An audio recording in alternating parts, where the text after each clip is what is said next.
The story begins in an abandoned construction place in the middle of the night. We see a boy being surrounded by a group of evil people who are armed with dangerous weapons while hanging above a cage full of zombies who are eager to eat the boy. We learn that the boy's name is Jong Zioyong. The woman asks if life is meaningless for him now because all of his friends are dead while she asks that. The cold sweat drips all over his face, and Jong remembers the good times he had in the past with his friends and says to himself that it is all my fault that you guys ended up like that and regrets that things went that way. Jong gets mad and screams at the evil woman that she deserves a miserable death and that how a person can do something like that to fellow humans. The evil woman with a satisfied face is clinging to a man with a good build, and while she does so, she says that Jong is angry at her again. The man suggests to torture him slowly so she can vent her anger at him for having such a foul mouth. The man thanks Jong for the supplies, and because of the supplies they have, they can live a comfortably life for a few more months before the supplies run out. But while he does so, he clicks a button, and so because of that, Jong falls with full force to the ground in the cage full of zombies who immediately get alerted by his presence. The zombies who are starving are running with full speed to Jong, and once they get to Jong, they begin to eat him alive, while we see that Jong is coughing up blood because of the damage he is getting. Jong thinks to himself that if he had another chance to live again, he would make better use of it, and that he would make them pay for what they did to him and his friends so that he would never experience something like that again in his life. Jong, who wakes up again after experiencing something terrible, gets called upon by the same evil woman who betrayed him in his previous life, and while the woman screams that he didn't put her name to the house deed, he couldn't grasp the situation he is in right now because he thought to himself that he had died just a second ago. Jong looks around and thinks to himself that could it be that I have been reborn before the time of the apocalypse and that they gave me a chain to redo life. He says that in his last life he has been deceived by Qiu Jing. We learn that she stole the inheritance left by his parents and made him homeless, and because of that he had to sleep on the streets in the cold weather. We also learn that later that time a global catastrophe occurred, so because of that most people were turned into zombies and plunging the world into chaos. With the help of friends he survived and built a safe zone to survive the apocalypse until it is safe to walk around again. But he couldn't have known that the deceitful Qiu Jing pretended to be a desperate person seeking his refuge and sympathy. In the end, she betrayed him and let the enemy inside to destroy him and his friends. We move back to his house where Qiu Jing is screaming at him while saying 400,000 yuan and not a penny less. Jong, with a serious face expression, stays silent while looking at her. The evil woman gets angry and asks if he heard her. Jong thinks to himself that he cannot act impulsively now, so he needs to wait when it is the right moment. The evil woman says that she will give him a week time for him to make everything right, but Jong cuts her off and says fine, I got it, so she needs to go while pushing her to the door. This shocked the evil woman a bit and thinks to herself that when did Jong become so assertive, and asks if he wasn't her lackey before. Jong closes the door and turns around. But while he does so, he looks at the clock and thinks to himself that he must prepare for the impending apocalypse that is going to happen in a month's time, because if he doesn't, the same will happen like last time. Jong gets shocked, and we see a system alert saying the apocalypse system is now active. We also see several system missions saying own a piece of land to get 10 points as system rewards for completing the mission. Jong asks in a surprised tone what those points can be used for once he completes a mission, and how he will be able to use them. We learn that there is a system store displaying different types of items which can be bought with system points he earns from mission rewards. We learn that in his previous life, he saved every penny he got to save up for the evil's woman bride price, which left him malnourished. Jong picks up his phone and gets a message saying, "Are you full?" And he thinks to himself that the zombies will be everywhere in a month's time, so he should eat good food until that happens. We move to an expensive-looking building. We see nice-looking food on the table, and Jong asks to himself if this is the legendary Michelin 3-star expensive takeaway. He wonders what a 300 yuan braised pork tastes like.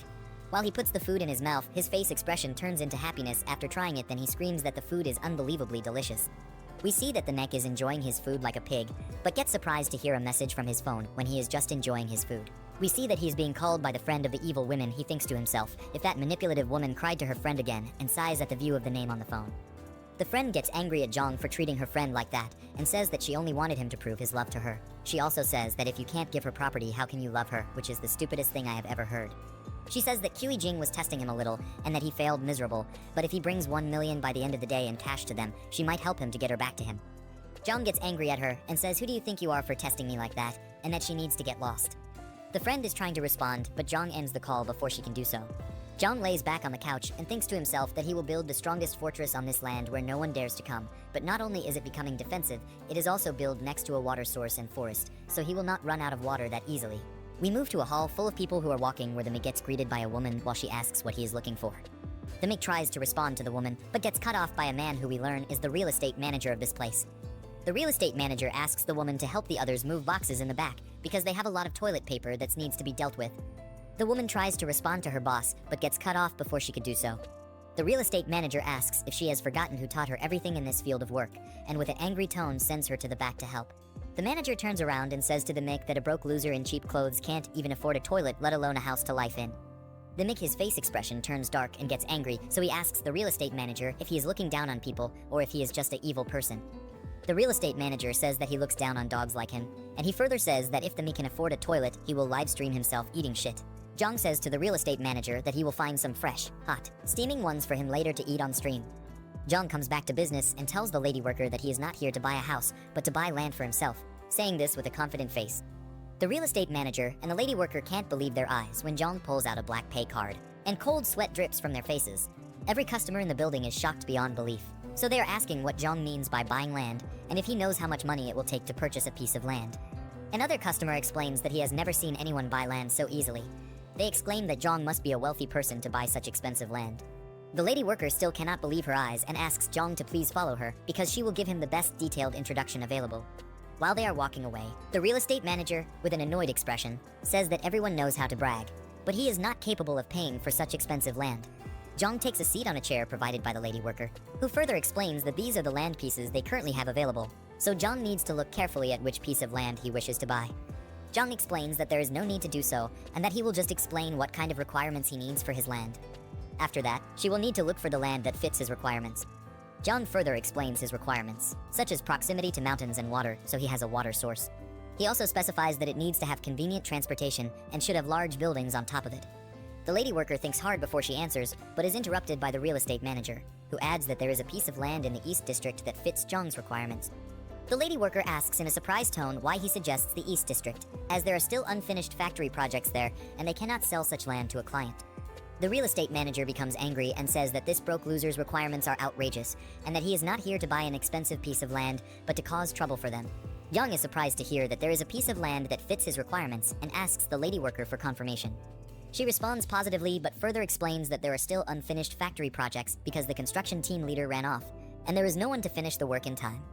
Jong thinks to himself that it is a great location because it fits all of his requirements. He further says that if he puts up barbed wire, it will be easy to defend, and the unfinished factories will also save him a lot of money. Jong tells the lady worker that he will take that piece of land and would like to make a contract now so he can pay right away. The lady worker takes the papers back from Jong and says in a scared tone that they are sorry for offering something like that.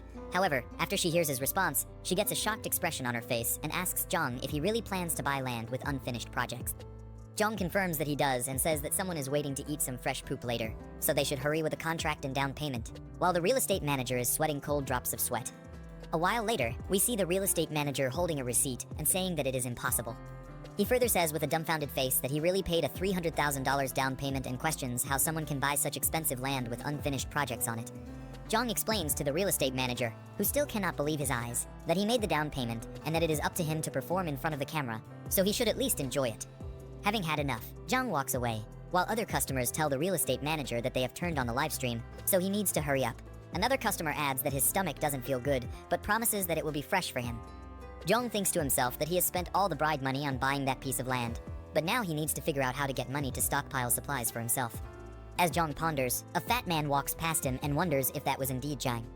The fat man continues to his destination, but is surprised to see the real estate manager being forced to eat poop after making a deal with Jong. The real estate manager, in a state of shock, protests that he doesn't want to eat poop, but the people ignore him and keep putting the poop in his mouth.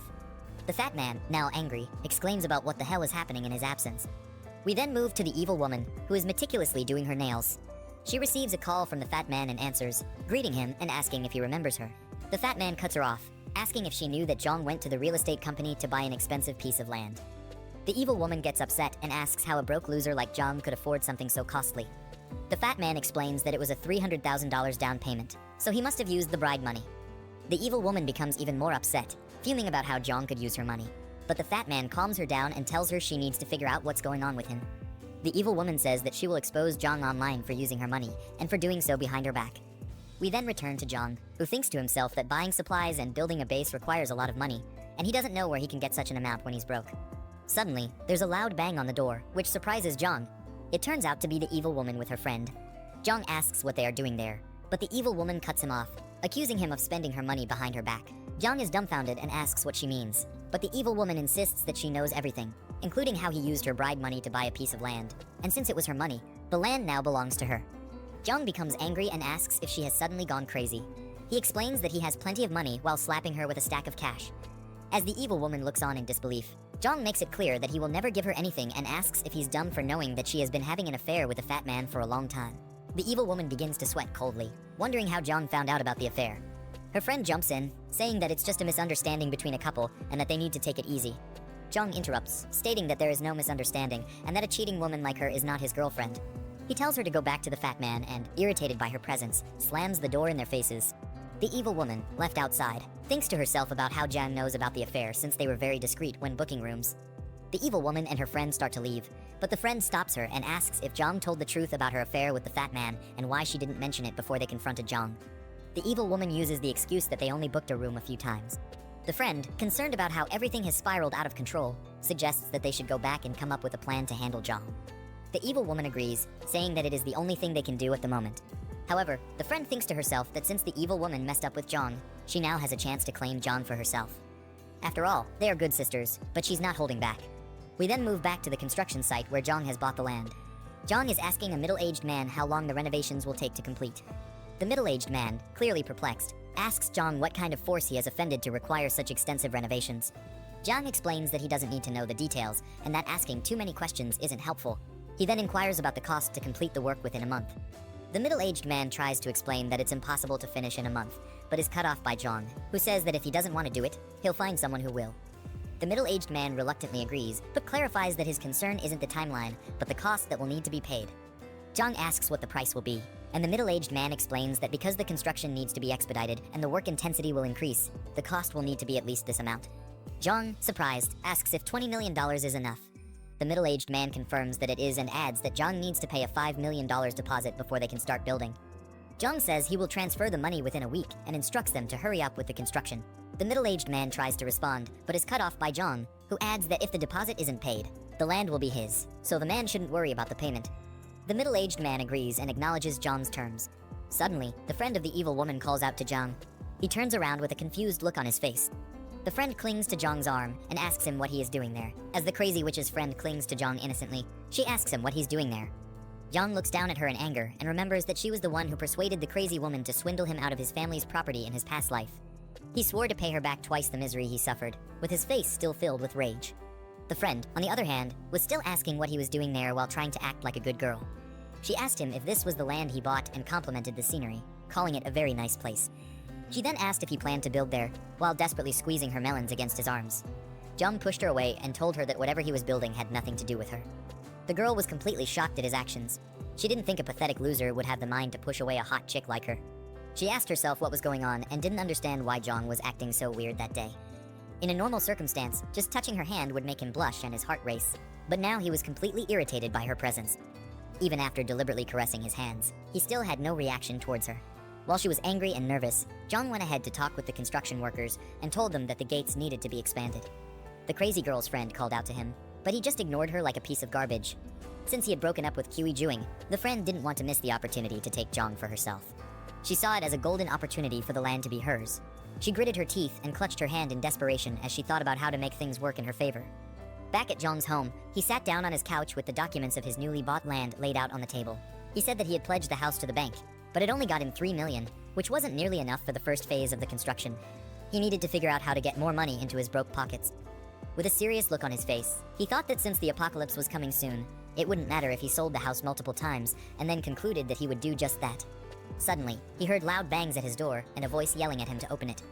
As he walked to open the door, he said the voice belonged to his downstairs neighbor, Grandpa Lai. The old, rickety man was a nuisance who had some money, and he owned the first and second floors of the building where Jian lived. Lai also wanted to buy Zhang's third floor, but the house was meant to be his matrimonial home, which was why he didn't want to sell it. As Zhang grabbed the door handle, he said that the old man was always causing a ruckus, splashing paint, dumping garbage, placing funeral wreaths, and jamming the locks. He opened the door, and Grandpa Lai immediately accused him of going clubbing the previous night.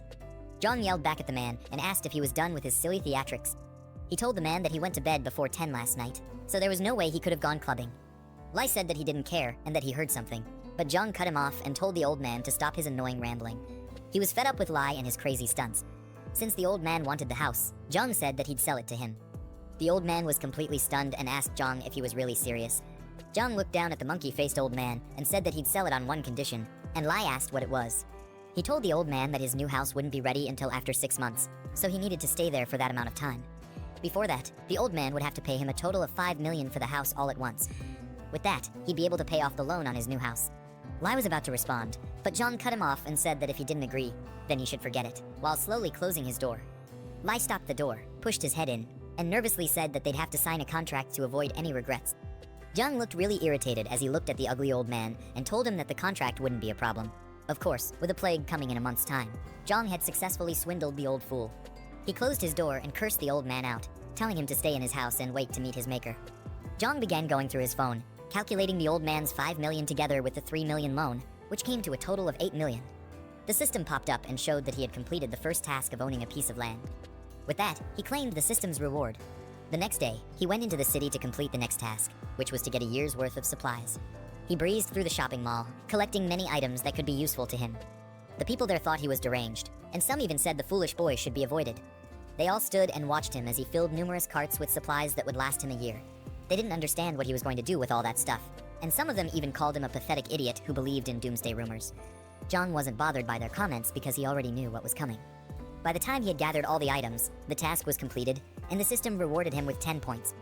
As he looked through the system store, he thought about how enhancing attributes would be useful during the apocalypse, but he was too broke for that. The protagonist supply box was the best thing for him to get with his 10 points. Zhang had a pumped-up look on his face as he convinced himself to get the protagonist supply box and expand his advantage immediately. He bought the box, and his 10 points were deducted. The supply box popped out with an infinity symbol on the top of it and question marks around its body. When the box gets unlocked, we see the system information pop up and tell him that he got a level 1 space ring. The ring had a huge spatial space of 500 cubic meters, and time in the space was static. Zhang knew the first item he was going to get would be a gold one. With the time-static properties of the ring, it meant that fresh food wouldn't spoil. Zhang was happy about this information because he was a good-for-nothing idiot who didn't know how to cook for himself. After that, the system brought up his next task and told him to get supplies for 10 years, with a reward for that being 20 points. As that happened, the store manager walked out with some guards and asked who was causing trouble in his store. He looked like a mangy mutt as he asked Zhang to identify himself. Zhang recognized him as Yang Tao, his middle school classmate, and a dumb lackey of the school bully, Zhang Xingzhi. Yang always liked to bully weaker people, but couldn't stand up to those stronger than him. We see that in the past, Yang and a couple of other dumb-looking idiots bullied Zhang and asked him for a protection fee. During that encounter, Zhang told them to screw off, and that Shang should come collect the money if he wants it. Anyway, he was surprised to run into the same blockhead at the store, much less as a manager. Yang told him to return all the items he put in his cart or else. Zhang cut him off and mocked him for still bullying weak people and acting like a useless wimp in front of those stronger than him.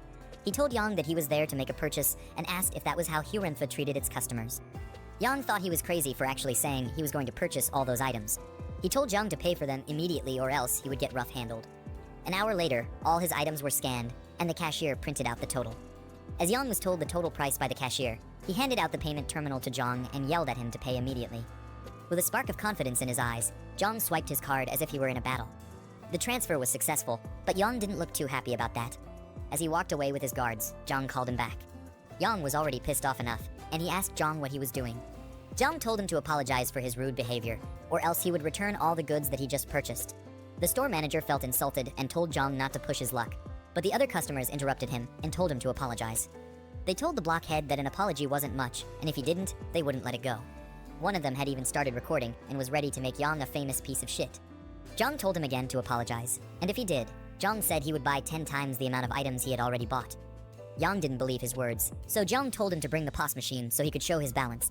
He swiped his card on it, and Yang was shocked to see that the pathetic weakling he knew had over 7 million. It was an amount that he had never attained in his wretched life. Once again, Zhang told him to apologize.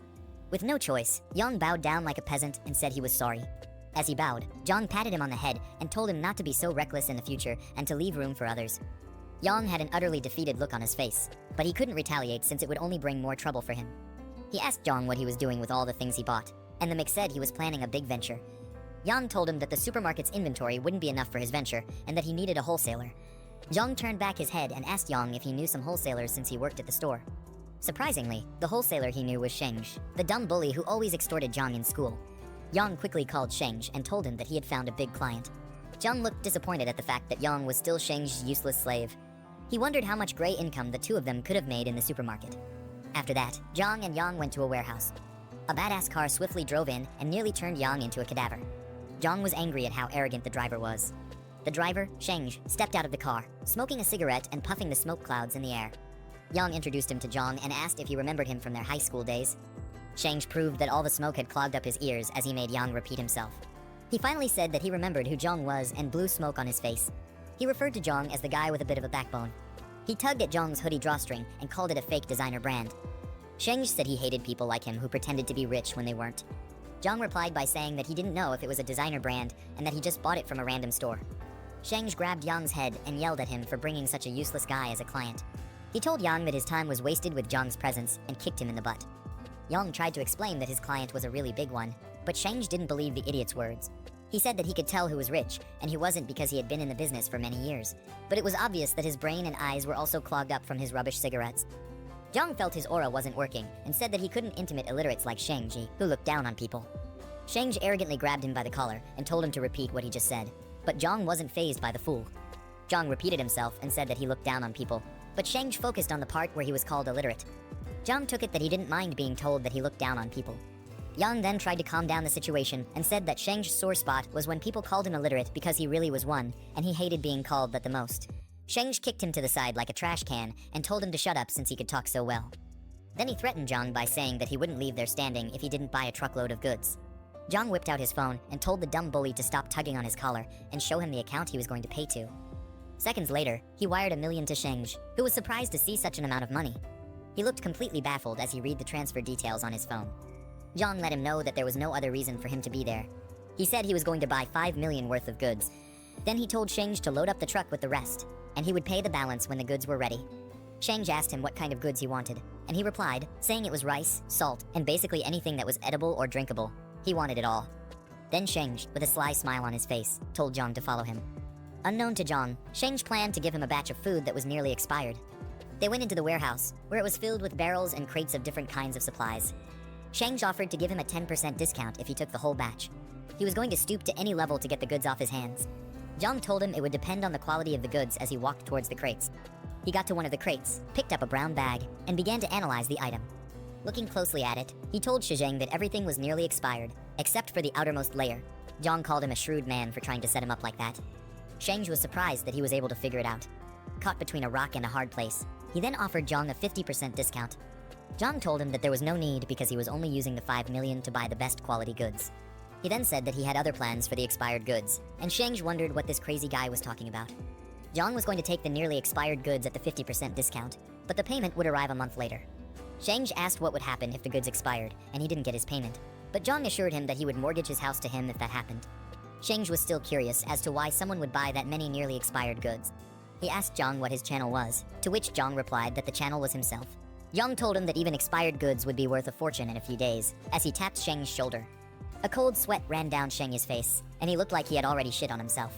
With a shaky voice, he asked Zhang what he meant, but Zhang told him to stop asking questions and just deliver the goods, and that he would send him the address later. Zhang suddenly got a call, and the voice over the phone asked if he was selling his second-hand house. As he left to take the call, he told Sheng that he had other matters to attend to, and that he should take care of the food. He then walked out of the warehouse. Yang, who had been a complete nuisance, asked Sheng if he had scammed him. But Sheng wondered how Zhang was doing so well since his family was short of anything special. Zhang got back home and met Grandpa Lai, who gave him a bag full of money as a deposit. The old man accepted his condition to leave the house in 3 months and asked to sign the contract immediately. Zhang just looked at the old fool and said that he didn't even inspect the house before making a deposit. He was puzzled as to why Lai was so desperate to get the house and asked the old man why he was in such a hurry. Lai, with a sad look on his face, told Zhang that his granddaughter needed to transfer schools, so they urgently needed the house for residency. He had been looking around the area, but only Zhang's house was up for sale, and he begged Zhang not to back out of their deal. Zhang called out the silly man's honesty and asked if he wasn't afraid that he would raise the price after hearing what he just said. Grandpa Lai was shocked at Zhang's words, and he looked like he could have had a heart attack at any moment. He told Zhang that buying the house would cost him their entire family's savings, but Zhang assured him that he wasn't going to back out. After that, they signed the contract, and Lai was relieved that his granddaughter wouldn't have to sleep in the streets like a gutter rat. He bowed like a peasant before leaving and left Zhang to attend to more important matters. As he left, Zhang thought the old man's kind and honest traits would be his doom during the apocalypse. He quickly stopped the man for a second and asked for Lai to give him the address of where he currently lived. The next day, Zhang returned to the construction site to see how his new place was coming along. As he got there, the construction manager asked for the second batch of funds like a hungry ingrate, but Zhang told him that he would transfer the funds soon. The construction manager showed him around the place as they walked inside the building and said that it was between 70 and 80% complete. They stood under the reinforced doors and walls, and he assured Zhang that they were absolutely safe. Zhang asked about the warehouse and was told that it had already been cleaned up and was ready to be used. With that information, he called Sheng with a happy look on his face and told the dumb bully to bring the goods. Moments later, workers began to fill up the warehouse with boxes of supplies. They happily did their work because their boss was paying each person a lot of money. They were a bunch of broke fools, and they needed some way to sustain themselves in their miserable lives, which was about to be cut short by the apocalypse. They commented on how the place looked like a shelter and said that rich people really valued their lives. Zhang directed them and told them to make sure that the perishable goods were stored separately. After a work-filled day, the underpaid interns started leaving the warehouse when night came. As they left, Zhang stood in front of his tower of supplies and was happy to be done with that task. The system showed that he completed the task of acquiring 10 years worth of supplies and rewarded him with 20 points. As Zhang looked through the system's store, he noticed that there was a new box item there. It was a box that would give him an awakening ability. Zhang was happy at the fact that he would be able to gain abilities before the dawn of the apocalypse since he was a good-for-nothing weakling. He quickly purchased the box, and it gave him the ability known as the Mind's Eye. It would help to detect if another party was hostile or had harmful intentions. Zhang said that it was one of the most useful abilities in the early days of the apocalypse. He would easily be able to tell friends from foe and deal with them accordingly. After that, the system popped his next mission, which was to arm himself. Zhang had a mischievous look on his face as he said that was what he had in mind. It was nighttime at the market, and all sorts of vendors and customers could be seen prancing about, looking for the next best rare item to purchase. For a bunch of fools who were clueless about the apocalypse, everyone there seemed to be eager to get something important. Zhang walked through the streets of the market as he listened to the idle chatter of everyone around. Customers were trying to determine if items were real or fake, and the vendors were tired of dealing with annoying idiots. They all had stern looks on their faces, as if they were all trying not to be intimidated. Zhang's attention was caught by someone who was trying to haggle like a thief. The customer wanted an item for 300 bucks, but the vendor couldn't believe the sheer stupidity and asked who did business like that. When he turned back, he saw that the idiotic customer was none other than Lai Shuxing. The fat piece of shit was trying to bring the price of an item from 2,000 to 300. He threatened to leave if the vendor wasn't going to sell it to him at that price. The vendor, trying his best not to punch the idiotic fool in the throat, was trying to calm things down so that they could come to an agreeable price. Eventually, he agreed to sell it to Shuxing at that ridiculous price, just to get him to stop yelling. One of the random people on the streets looked at the vendor as if he were a complete noob who had no spine to stand his ground. Zhang was curious as to why Shuxing was buying fake bracelets on the black market. For someone who likes to brag a lot, Shuxing was nothing but a cheapskate and a silly one at that. He called his crazy ex-girlfriend, Kiwi Jing, a fool for falling for a scam. The way he stared at Shuxing showed that he was irritated by the guy's presence. He went back to looking for more items and saw a display of fine swords and machetes. Each blade looked like it could take anyone's head off with ease, but it wasn't just him who stared at the blades with such intent. There were other people passing by who seemed to like slicing and dicing things. Zhang smiled and was happy that he found what he was looking for. He met with the vendor and began examining the blades. With the way he held one of the blades, you'd think this nincompoop actually had experience as a swordsman. Zhang asked the vendor if he had any hard stuff there, and by hard stuff, I'm pretty sure he wasn't talking about their sausages. Anyway, the vendor didn't want to waste time with a loser like Zhang, so he showed the knife sharpener to him and told him to get to work if he wanted something hard. The vendor said that he could also buy a baton if he was too lazy to sharpen the blade himself. Zhang, with a mean look on his face, still insisted that it wasn't hard enough and he needed something harder. Yeah, this whole conversation was getting really sus. The vendor felt annoyed by Zhang's words and questioned if he was there to cause trouble. He had a camouflage jacket on, which gave the impression that he was a veteran who was skilled in taking care of wastes like Zhang. His facial expression changed when he suddenly got a credit alert on his phone. Zhang had transferred a substantial amount of money to the vendor, and this calmed him down. The vendor was shocked to see how much an ugly kid sent to him, and he couldn't believe it. Zhang, with a happy expression, showed that it was he who transferred the money and told the vendor to pipe down. He was serious about getting something hard to satisfy himself. You know what I mean?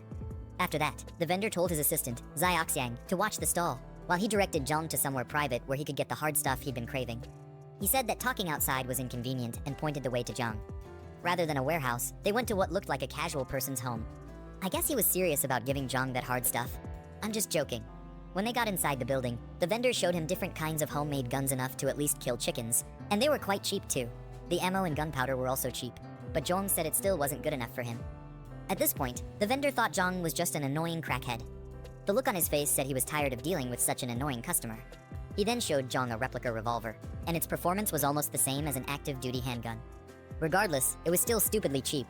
It was obvious he was trying to sell cheap stuff and keep a huge amount of change for himself. Zhang was furious as he looked down on the vendor and told him that it still wasn't acceptable. He had paid the vendor a lot of money, so all this cheap stuff only got him irritated and upset. He told the vendor that the 200,000 that was sent was just a prepayment. The vendor thought this sick kid had lost his mind, But Zhang, with a stone look on his face, said he was buying weapons worth 2 million. What kind of apocalypse could this loser possibly be preparing for?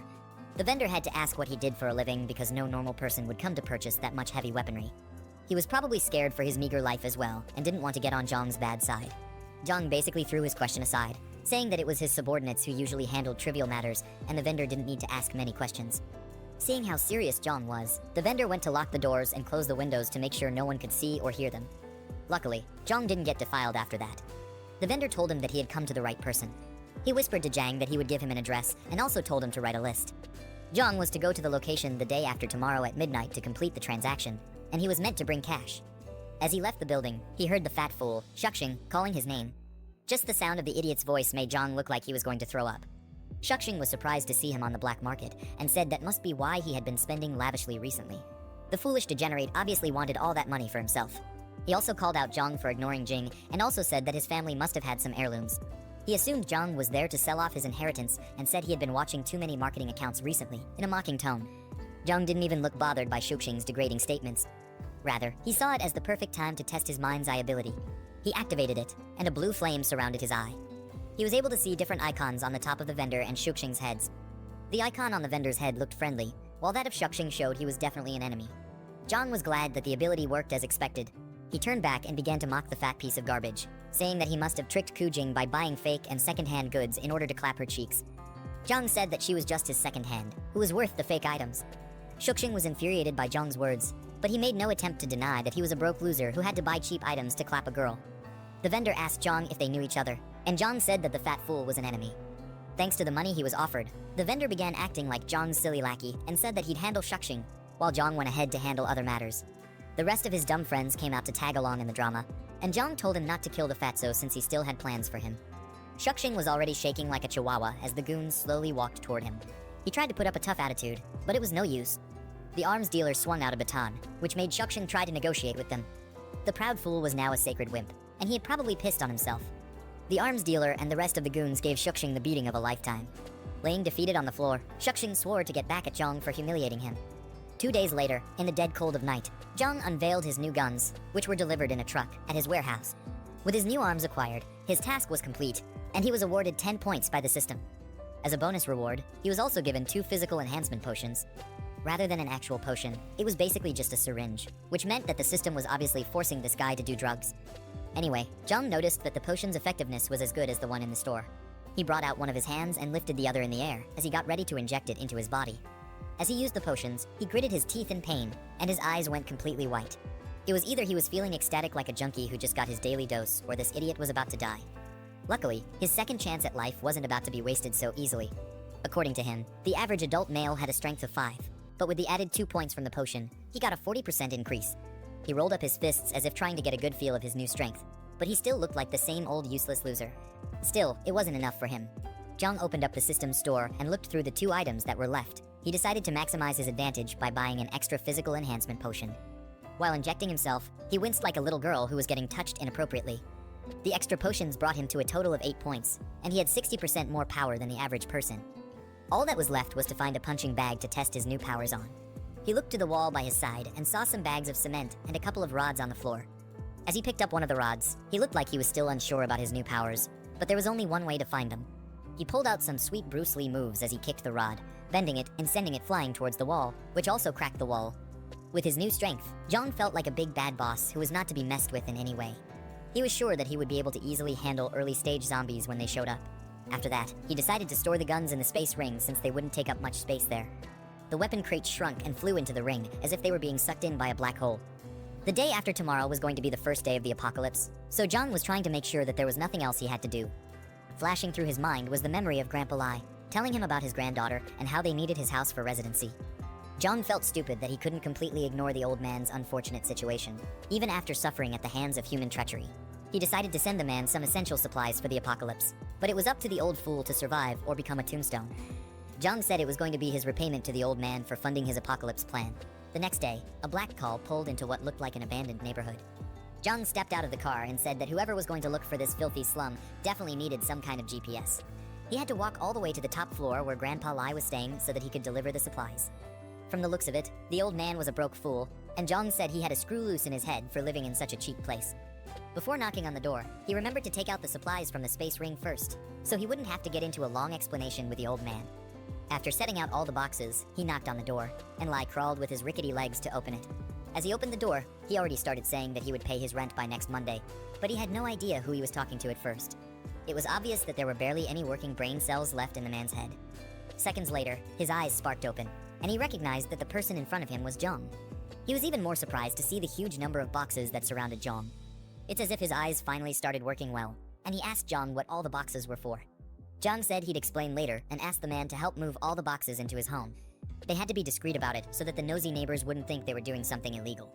Jong ended up doing most of the moving because the old man was an incompetent piece of garbage. Lai wished he was like the young folk because of how much stamina they had. He said young folk like Jong could move so much stuff in one go without being out of breath. But I'm pretty sure moving just one box nearly sent him 6 feet under. When they were done, check the room and the door to make sure it was sturdy enough. While he was still looking around, he told Lai to listen well to what he was about to say. The old man's eyes and memory were barely working well. He was definitely expecting too much if thought that Lai's ears would be working normally. Jong told Lai that he should use the supplies wisely and that they would last him for half a year. Then a picture caught his attention, while the old man was telling Jong to keep the supplies in his room because they would be moving in soon. Jong didn't even pay any attention to the old man's words. He had given him the supplies, so if the old man wanted to continue being a fool, Jong wasn't going to be bothered. The photo that caught his attention showed Grandpa Lai and a very beautiful, brown-haired young lady. He immediately recognized the pretty girl as Shanshan, probably one of the girls he had clapped in his previous life. Jong didn't think she'd be the crazy old man's granddaughter. He asked Lai if his granddaughter was named Meng Shanshan, and Lai was surprised that he knew who his granddaughter was. He asked Jong how he knew, considering that he had never mentioned her name to him before. Jong's face suddenly turned very cold and serious as he asked Lai where Shanshan was. Now that his hot chick was in the picture, he couldn't possibly abandon her and her grandfather. Lai told him that she was still studying back in their hometown, but once they were able to move into Jong's house, she would come around. In a flashback, we see Jong and Shanshan sitting together, while she puts her head down and cries like an annoying brat. She complained about being the one who caused trouble for her grandfather. Jong had a sad look on his face as the scenes flashed through his mind. He remembered that in his past life, Shanshan said her grandfather risked his life to rescue her from the captured high school. The old man was able to save her, but he met his maker afterward. With that in mind, Jong swore to make it up to her so the same events wouldn't be repeated. He was determined to survive and make babies with her this time around. He told Grandpa Lai that he couldn't move houses anymore. Lai had a shocked expression and probably thought that Jong had completely lost his mind. He thought Jong was going to change his mind and begged the boy to reconsider his decision. But Jong told him that the world was going to fall into ruin the next day and humans were going to be plunged into a cesspit of suffering. The house and his granddaughter's school status weren't going to matter in the face of all this. The old man was confused by Jong's words. He had a perplexed look on his face, thinking that Jong was probably the one with dead brain cells. Either that or the boy was mentally disturbed. Jong told him to guide them to the school where Shanshan was so that they could pick her up, and he would have a new place arranged for them. The only expression that ran through Lai's face was confusion and fear. He told Jong that he sounded like a deranged idiot, and that he had no idea what Jong was talking about. This wasn't making things easy for Jong. He needed to look for a way to explain things to the stupid old man, but he was too old to understand anything, and they were running out of time. He had a very worried expression on his face as he thought about how to handle this. He began to explain the concept of hunger to the old man, something the broke fool should have been quite experienced with. Jong explained how miserable and terrible the people in the famine era would be. Grandpa Lai didn't understand how such a tragedy could befall those in such a peaceful and prosperous world. He didn't believe such a thing would be possible in their time. With no other choice, Jong pulled out his ring and sucked all the supplies back into the spatial dimension. The old man was frightened as this happened, and he didn't even know what to say. In the blink of an eye, all the items were gone from the room. Lai asked him what happened to the items and assumed it was some kind of dark magic. A powerful aura surrounded Jong, and in a forceful tone, he told the old man that he had superpowers and that he could see the future. He said he wanted to live, and he also wanted Shanshan to live so they could make all kinds of happy noises together. Then he stated that from then onwards, everything was going to be done according to his words, and Lai would not be able to defy him. He demanded to be told where Shanshan's school was because there was barely any time left. They left the house and got into Jong's car, but Lai was still looking at him as if he were an insane villain. They sped through the streets and quickly arrived at the school. Jong asked the old man if he knew Shanshan's class and dormitory. Luckily, the old man knew, which made him quite useful. I can't imagine the horrors Jong would have put him through if he decided to be incompetent. They hurried to wherever she was, with the clock ticking away fast. Meanwhile, in the middle of the school, we see a bunch of delinquents harassing a girl for some silly reason. The girl who was being harassed was Shanshan, and she was getting whooped by some illiterate bullies because they were jealous that a guy liked her. Rather than trying to get some good riz skills so the guy could notice them, they decided to take it out on the poor girl. Shanshan was looking bruised up, and she tried to explain that the guy, Zheng Xiaochen, was the one who liked her. and it was all one-sided. Sadly, the stupid bullies were too dumb to understand, and they thought she was just making excuses. They kicked her and pulled her hair to make up for their low self-esteem. They didn't believe that Xia Cheng was the one desperately trying to get into Shanshan's pants, and they felt she was silly for mocking him. Shanshan made some happy noises as her hair got pulled. I guess that's the kind of thing she was into. A voice called out to the stupid bullies and asked them what they were doing, but the girls looked unimpressed by whoever showed up. Luckily for Shanshan, it was Zhang and her grandfather who came to save her. One of the bullies recognized Lai as the useless grandfather. Shanshan was surprised to see her grandfather and asked why he was at her school. You'd think she'd be grateful to him for coming to save her pathetic butt. He screamed at the bullies and told them to let go of his granddaughter. Zhang, who stood behind him, looked like he was itching to give the stupid girls a piece of his strength.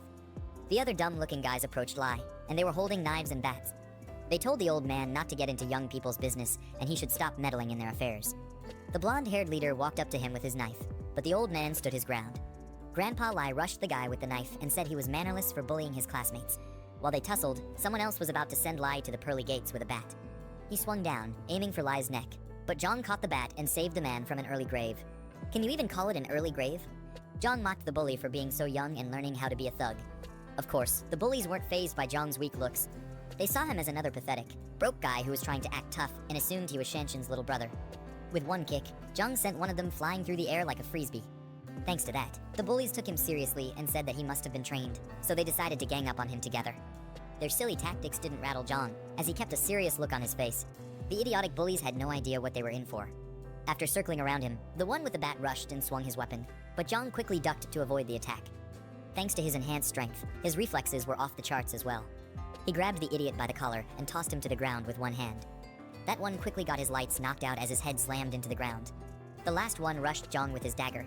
Zhang weaved through the attack and kicked the fool to the ground, nearly sending him 6 feet under. After he was done dealing with them, the girls started shaking in fear and asked him what he was going to do with them. They thought they were about to get defiled, but their milk jugs just weren't Zhang's type. He slowly walked towards them and started smacking them around the place. He slapped one of them, and she couldn't believe that he would raise his hands on a woman. But to Zhang, she wasn't a woman. She was just an ugly gorilla who liked to bully others. The other one got her hair pulled, and she screamed for Zhang to let go of her. He suddenly pulled out a knife and held it to her neck. Tears filled her eyes, and in a shaky tone, she asked him what he was about to do. He quickly swiped the blade across her neck and gave her a befitting end. Zhang had a devilish look in his eyes after what he had just done. Shanshan and the other bullies couldn't believe their eyes. They didn't think he could have done something so horrid. Anyway, just to let you guys know that he didn't actually kill her. Yeah, I got you with that one. The girl knelt on the ground and cried out because Zhang had cut her hair. Any more cuts, and she would have been looking like a bald freak. To her, it was the worst possible fate she could have imagined. She yelled out in a thundering rage at Zhang, cursing him out and saying that she wouldn't forgive him for daring to cut her hair. Zhang looked down at the fool as if he were her god and told her that long hair would only drag her down. She didn't understand his words, and she was too angry to comprehend anything at the time. He told her that she would understand in a few days, and that short hair might actually save her life. Just like that, he killed all hair-pulling fantasies she probably wanted to satisfy in her miserable life. With the girls dealt with, he called Shanshan and her grandfather and said that they were leaving. Shanshan was confused and asked where they were going. Moments later, they got into the car and left. In the car, Shanshan was shocked to hear that she wouldn't be going to school anymore. Her grandfather explained that there was going to be a huge famine soon, and because of that, there was no need for her to sit and listen to boring lectures anymore. They had to do their best to survive. While Shanshan was trying to understand Lai's crazy words, Zhang had a sly smirk on his face as he drove. He was most likely happy that he had secured someone he could feed his chocolate to, and he couldn't get the fantasies out of his head. On the other hand, Shanshan told Lai that he shouldn't be listening to scam calls because she thought the old man had completely lost his mind. Considering his age, she wouldn't be wrong. She argued with him and asked how much he got scammed for, and Lai tried to explain that he was telling the truth. While the two continued arguing, Zhang was just happy to have Shanshan and promised himself to protect her this time around. Then he butted into their conversation and told Shanshan that he was the one who informed her grandfather about the famine and it wasn't a scam. She was just surprised that the idiot could actually talk. Then she nervously asked who he was.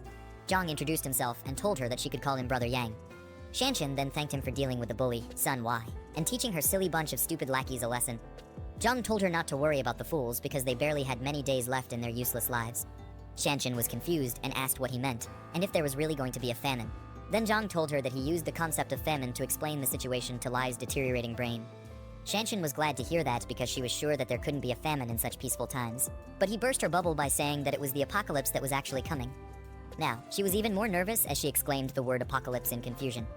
Zhang claimed that the time was right and told her to check her for short videos and the news. He said if nothing unexpected happens, she should start seeing signs of the situation. Shanshan quickly picked up her phone and came across the news of someone with rabies who was biting others like a mad dog. From her phone, you could see some officers trying to hold down the despicable zombie-like person as he struggled to break free. More news came up about a strange smog, and they highlighted that it had a strange smell. Kinda like Zhang, considering that the piece of garbage hasn't showered since the beginning of this book. More screams could be heard from Shanshan's phone as people complained about getting bit by others. Her face was struck with fear. She couldn't believe the horrific events that had started to take place and thought it must have been a dream.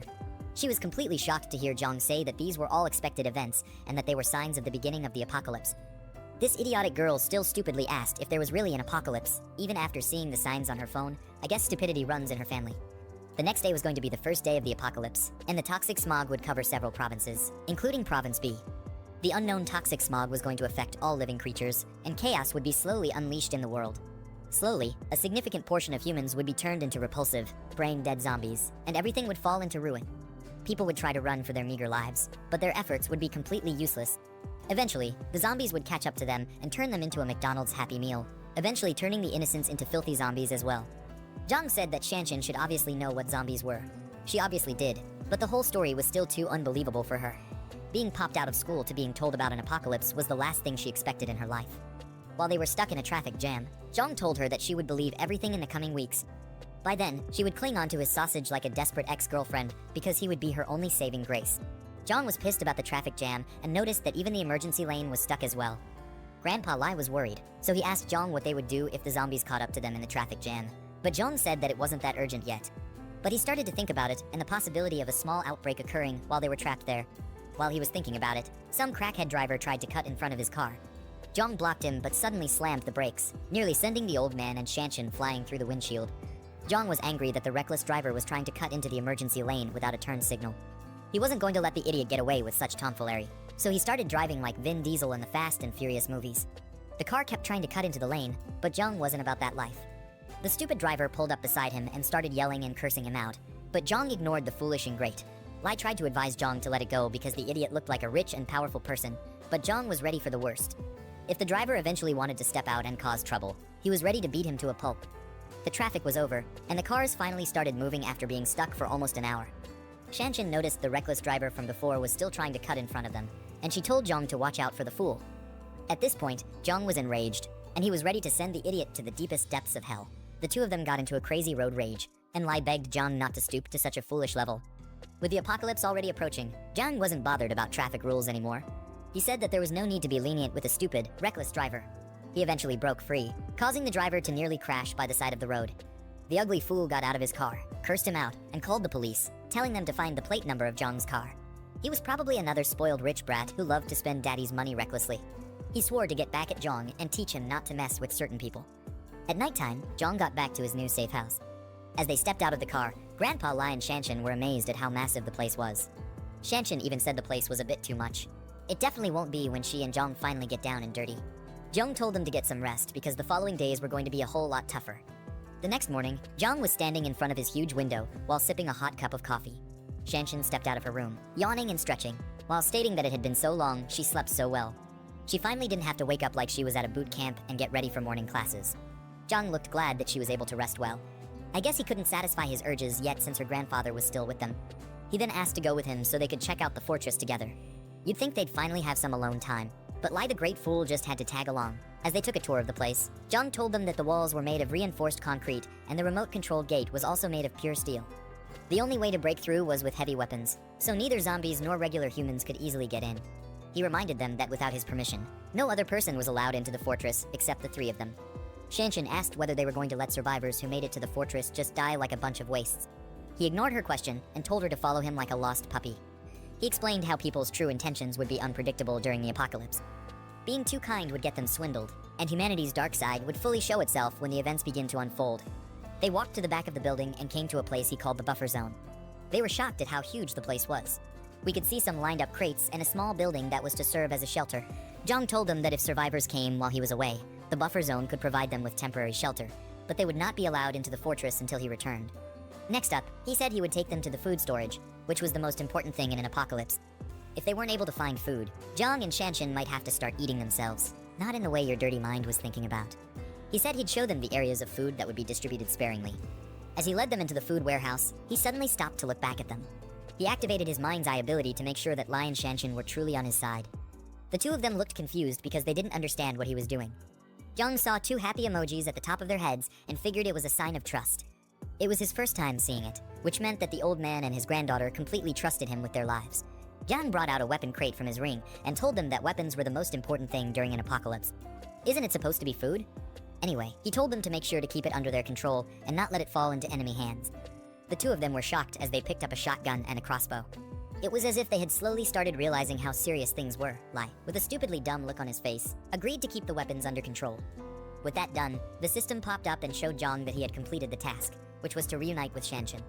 It then told him to find and rescue his former companion, Zhang Kai. Zhang was shocked to see that the system was trying to bring him and his comrades back together. As they stood by a huge glass window, he saw a huge arrow pointing him in the direction of where Kai was. It proved to be very helpful because he was really worried about how to find his comrades. While he ran out, he told Shanshan and Lai to remember everything he had told them and not to violate his instructions. Shanshan asked where he was rushing out to, and he said to recruit more people to strengthen their team. Somewhere in the city, at a KTV building, a group of ugly-looking guys were enjoying a karaoke session, and their table was filled with a crazy number of drinks. Two of the guys stepped out to go to the restroom. The fatso had to guide his gray-haired friend, who was probably too drunk to walk straight. He told his friend to eat slowly and not to choke. I hope it's not what I'm thinking. The gray-haired dude then told his fat friend that he would pack something for him to take back. It's definitely looking too suspicious between these two. When they were done with whatever the hell they were doing to each other in the restroom, they started heading back to meet up with the rest. The gray-haired guy mistakenly bumped into a girl who was walking with her man. He apologized, but the stupid man, feeling like it was a good time to show off his foolishness, kicked him and told him to watch where he was going. The gray-haired dude flew through the place, and his friend, who had never spent a single day in the gym, came to check if he was okay. We find out that his name is Zhang Kai, the companion who John was looking for. Zhang Kai's friend yelled at the stupid man for hitting his friend just for a simple mistake. The man felt insulted that a fat piece of garbage was talking back at him, and said that it was rare to meet someone who dared to try such. He grabbed the fatso by the collar and jacked him up. While Zhang Kai tried to apologize for the misunderstanding, he begged the guy not to hit his friend. Some loser who worked there stepped out of the restroom and saw the commotion that was going on. He was barely recovering from an upset stomach, and he caught a cold. He tried to calm down the fight, but the man just felt even more disrespected. He was really trying hard to show off to a girl that he had probably never banged. He told the worker that his boss wouldn't dare try to grab his clothes, but here he is doing the unthinkable. The unfortunate underpaid worker told Kai and his friend to leave while he dealt with the man. The man told the worker to call his boss and questioned how they had the audacity to disrespect him. He even threatened to throw the karaoke bar out of business. Kai and his friends ran like little wimps back to their companions, who asked them if they were chased by a dog. Kai explained that they bumped into a drunk fool when they left the restroom, and the man wanted to mess them up. Luckily, they got saved by the waiter. If not, they would have gotten really bruised up. One of the guys got angry that the fatso didn't fight back, saying that their mechanical engineering class had never backed down from a fight. It was obvious that he was the idiotic musclehead of the group, and he was always ready for a fight. He said he'd make a call to gather more of their brothers to take care of the thug. The brother with a white jacket looked at him like the dude had completely gone bonkers. Zhang Kai told him to stop showing off because they were graduating in less than a year, and the last thing they needed was more trouble on their hands. He told them to enjoy the music and keep dancing.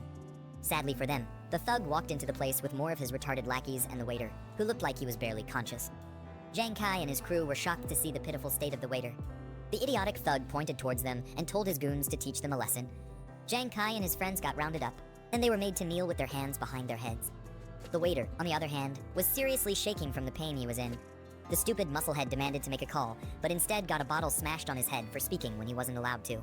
He started bleeding from his head, and Zhang Kai screamed his name, Chen Chong. All this was just because a foolish thug wanted to show off to an ugly girl who looked like a troll. Meanwhile, Zhang arrived at the karaoke bar, but was completely clueless as to what was going on inside. The butlers at the door ushered him into the venue, as he said that the world was ending and his friend still had the mind to sing. While the music was going on and the lights of the club were still spinning, Chong was bleeding from his head like a waterfall after one of the thugs smashed his head with a glass bottle. The thug still held the broken bottle as if he were prepared for another round, while Zhang Kai called out to his bleeding friend. The foolish guy who was doing all these theatrics for his ugly girlfriend asked her if she was feeling better after seeing him display the traits of a deranged idiot. He put his arms around the girl and tried to get a good feel of her arms, but she wasn't impressed by his lame heroics. The girl was more pressed about how her nail polish looked as she asked him what was there to feel better about. She told him that he wasn't even dealing with the actual person who bumped into her. The thug, with the brain of a buffoon, turned his attention to Zhang Kai. He held the broken bottle to Zhang's face and slowly approached him. The girl still showed no signs that she was the least bit impressed with all this tomfoolery. Meanwhile, Chong was slowly getting up and trying to recover from his bleeding head. Out of anger and frustration, he quickly reached for an ashtray and wanted to use it to make the thug pay for nearly sending him to his maker. He tried to smash it on the guy's head, but the other goons held him back. One of the brain-dead thugs called him a little punk and mocked him for being foolish enough to try and fight back, given his unfortunate circumstances. Chong struggled to break free, but it was no use because he was too much of a weakling to them. The thug, who was nothing but a simp, felt irritated and angry that Chong was bold enough to try and fight back. He didn't expect him to have so much guts, and he gritted his teeth fiercely in anger. As the other goons held Chong down, their leader smashed another bottle on Chong's head. Yeah, he definitely can't be coming out of this one. The wine splashed everywhere, and broken bottle pieces could be seen flying through the air. Chong was knocked out cold, and he slumped to the floor like a sinking rock. Zhang Kai and the rest of his friends were completely shocked at the horrid event they just witnessed. You could see the anger on one of the friends' faces, while the other two tried to call out to their friend. At this point, there wasn't any need for them to hold back anymore. They had tried their best to be calm and respectful, but it ended up quite bad for them. Zhang Kai and the fatso rushed towards the leader of the thugs to send him 6 feet under, while the last guy stood at the back, holding a baseball bat. On the other hand, one of the waiters was hiding in the corner and shaking like a pathetic coward. In the background, you could hear the thugs calling Zhang Kai a punk, and they were furious that he just wouldn't back down. Things got out of hand, and everyone was ready to go all out. Lao Si was told to grab one person and make sure that they never see the light of day again. While everyone was brawling and being a nuisance to the club, the waiter was in a lot of pain, and he groaned as a lot of cold sweat ran down his body. His body was shaking a lot, and you could see some purple veins pop out from his back and his forehead. It was like he was slowly having a bad mutation of the Hulk. At the same time, Zhang Kai was dishing out knuckle sandwiches to all the idiots who tried to mess with him and his friends. He swung hard at one of the goons, but the guy was quick enough to dodge, while another person was coming at him from behind. The waiter, who was shaking like a junkie earlier, now looked completely possessed, with blood dripping from his eyes. His eyes had gone completely white, he was sweating profusely, and he was drooling like a hungry beast. As he looked at the bunch of fools who were fighting, all that ran through his mind was how good they would taste once he got a bite. He roared out like a filthy beast and rushed to join the fray. Whatever caused him to mutate made him run at an inhuman speed, but it was probably at the cost of whatever was left of his brain. The waiter, who was now a mindless zombie, quickly grabbed one of the thugs and forcefully held onto him. The thug tried to break free, but the zombie displayed a terrifying level of inhuman strength. The filthy thing quickly took a bite of the thug, who was now in agonizing pain. The dumb girl, who was the cause of all this mayhem, screamed in shock as she saw the zombie take a large bite out of the guy. The thug called the waiter a dog and tried to get him to let go, but it was hopeless for him. He then called out to his guys so that they could help him. A man who was watching the whole thing couldn't believe his eyes. It was as if he had been thrown into those horror movies, and he was the side character who was completely useless. All he could do was put his hands behind his head. He opened his mouth wide and screamed, hoping for it to all be a dream. Meanwhile, the thugs were trying to hold down the zombie, but his crazy strength left them shocked. They still had yet to clock that they weren't dealing with an average human being. The zombie let go of the person he was clinging to before and went ahead to bite the other unfortunate soul. The guy called him a good-for-nothing and was surprised to see that he was really acting like a deranged dog. As the thug struggled to break free, the zombie knocked him down to the ground, while his teeth were still firmly planted into his arms. The thug was baffled at how insane the zombie's strength was because his arm was about to be completely ripped off. As the struggle continued, a hand suddenly popped out and grabbed the neck of the zombie from behind. As the person lifted the zombie into the air, we saw that it was Jong performing such crazy feats with his physical enhancements. Everyone else in the room was surprised that he could lift up a fellow human with such ease, and even with one hand. Jong slowly squeezed the zombie's neck, and his face didn't look too happy about what was going on. With blazing anger, he smashed the zombie onto the glass wall and held his face to it so that the shards could cut him up slowly.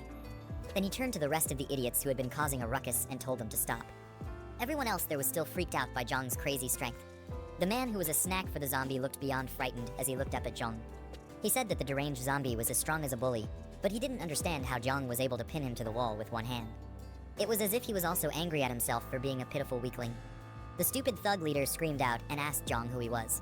Rather than thank the protagonist for saving their miserable lives, this brickhead thought it was wise to yell and act like he had some use. The other pathetic goon beside him was in a lot of pain because the zombie had taken a chunk of his shoulder for dinner, and it looked like the wound had become infected. Jong ignored the idiot's question and turned to Zhang Kai. He wanted to make sure that his friend had been bitten by the monster and also make sure that he was alright. Zhang Kai told Jong that he was fine, but with a perplexed look on his face, he asked Jong why he was worried about him being bitten. Jong ignored that foolish question as well and, with a mean look, told his friend to come with him. There wasn't any time to waste, and he needed to assemble his past comrades as fast as possible. While Zhang Kai stood up to go, that idiotic simp pulled him back and said that they weren't done. A literal zombie just wreaked havoc in their midst, and his men were severely wounded, but he was more bothered about how much he had to impress some ugly girl, who he had probably never laid before.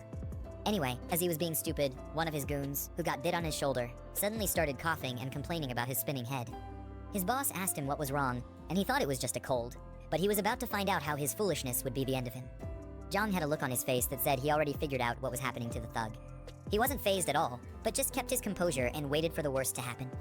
The purple veins began to break out of the thug's neck and head. He gritted his teeth in pain and held onto his wound, but it was already too late for him. He tried to explain that he just had a runny nose in the afternoon, but got interrupted by Jong. The protagonist asked him if his shoulder was bitten by the zombie while still holding onto the monster's neck. The zombie was still fighting to break free, but Jong had that dog in him, so he wasn't breaking free anytime soon. The thug was confused and wondered how the zombie's bite had anything to do with the way he was feeling. While still fighting the pain, he told Jong that he was bitten and asked what that had to do with anything. You could see as the purple filthy mutation was slowly creeping up from his back to his face.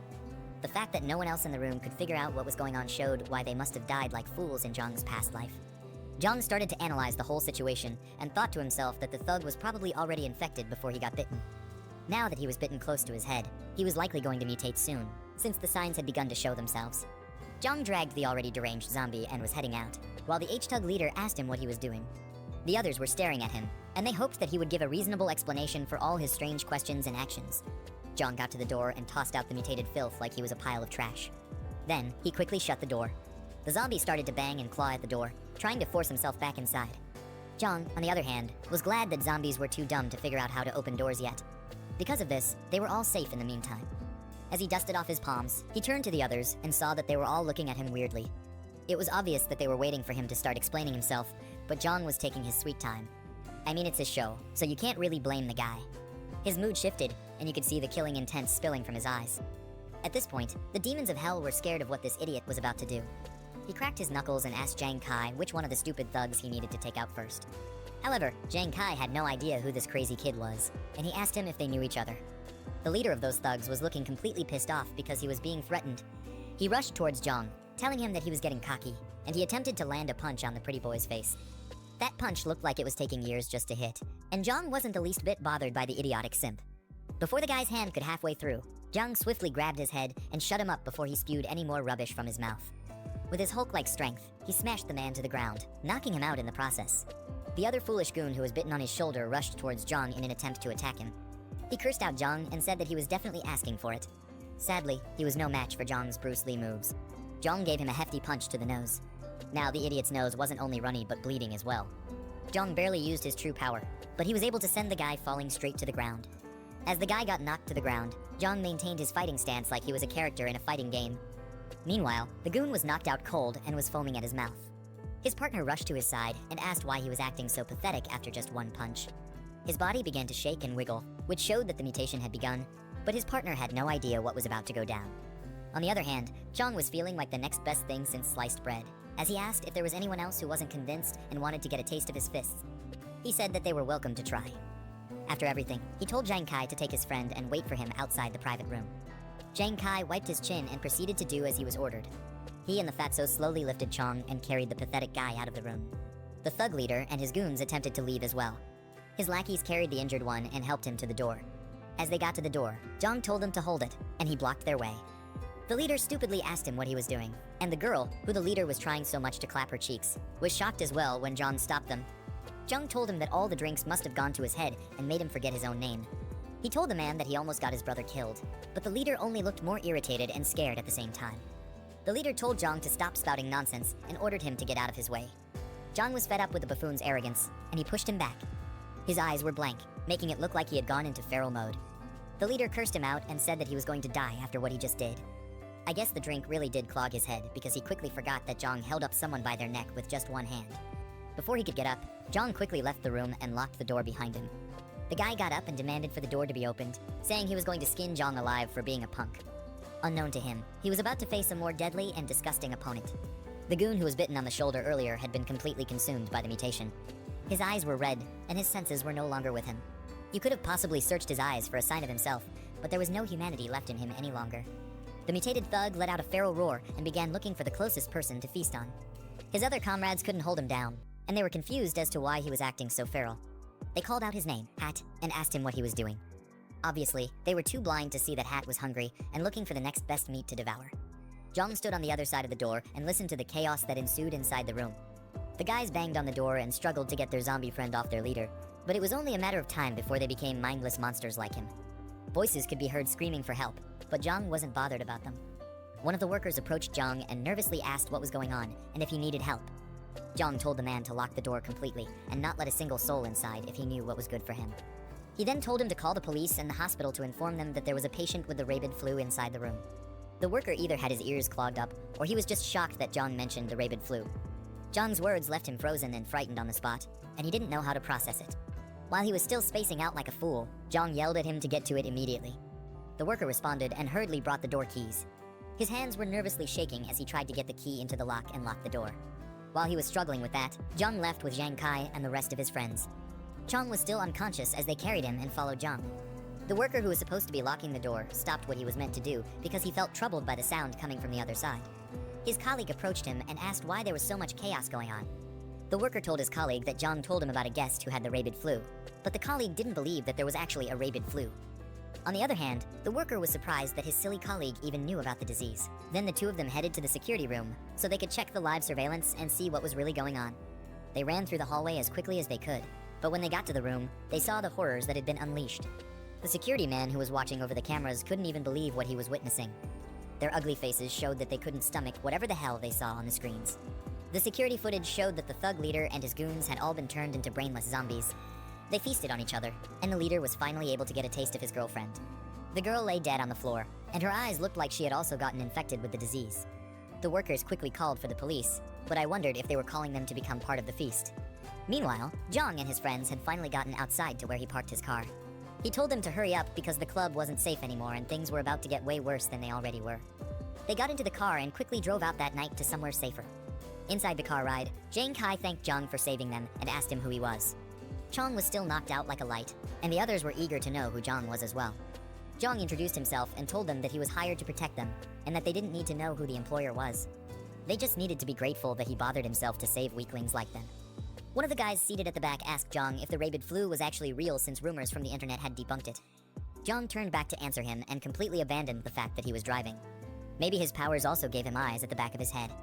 Anyway, he acknowledged the idiot's stupid question and asked him if he thought everything that they just witnessed back at the club was all an illusion. The second-hand Choji realized he was telling the truth and nervously asked if there was any cure for the said flu. Zhang told him that the disaster wasn't about to go away anytime soon and the world was already at its wit's end. It was only going to get worse, and they needed to be prepared for anything.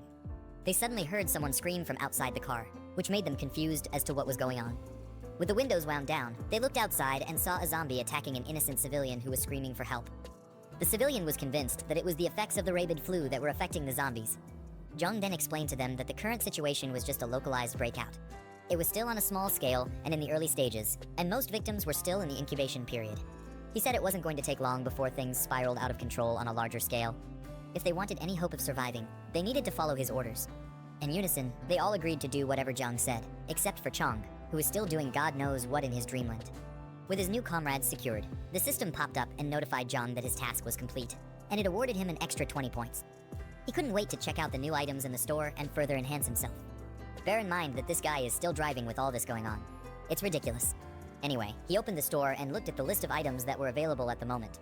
Looking closer, he noticed that a box known as the post-apocalyptic cultivator box was still there. He decided that he either had to buy it or refresh the store to get rid of it. Seeing that all the boxes would be useful to him, he decided to get all of them when he got back to his fortress. After he was done with that, he looked at his new comrades and figured it was going to be a serious issue to gain their trust. Zhang Kai and the others looked unbothered as they stared out the window, hoping to make sense of everything they had just experienced. In a flashback scene, we see Zhang Kai crying like a wimp and blaming someone who he once treated as a brother.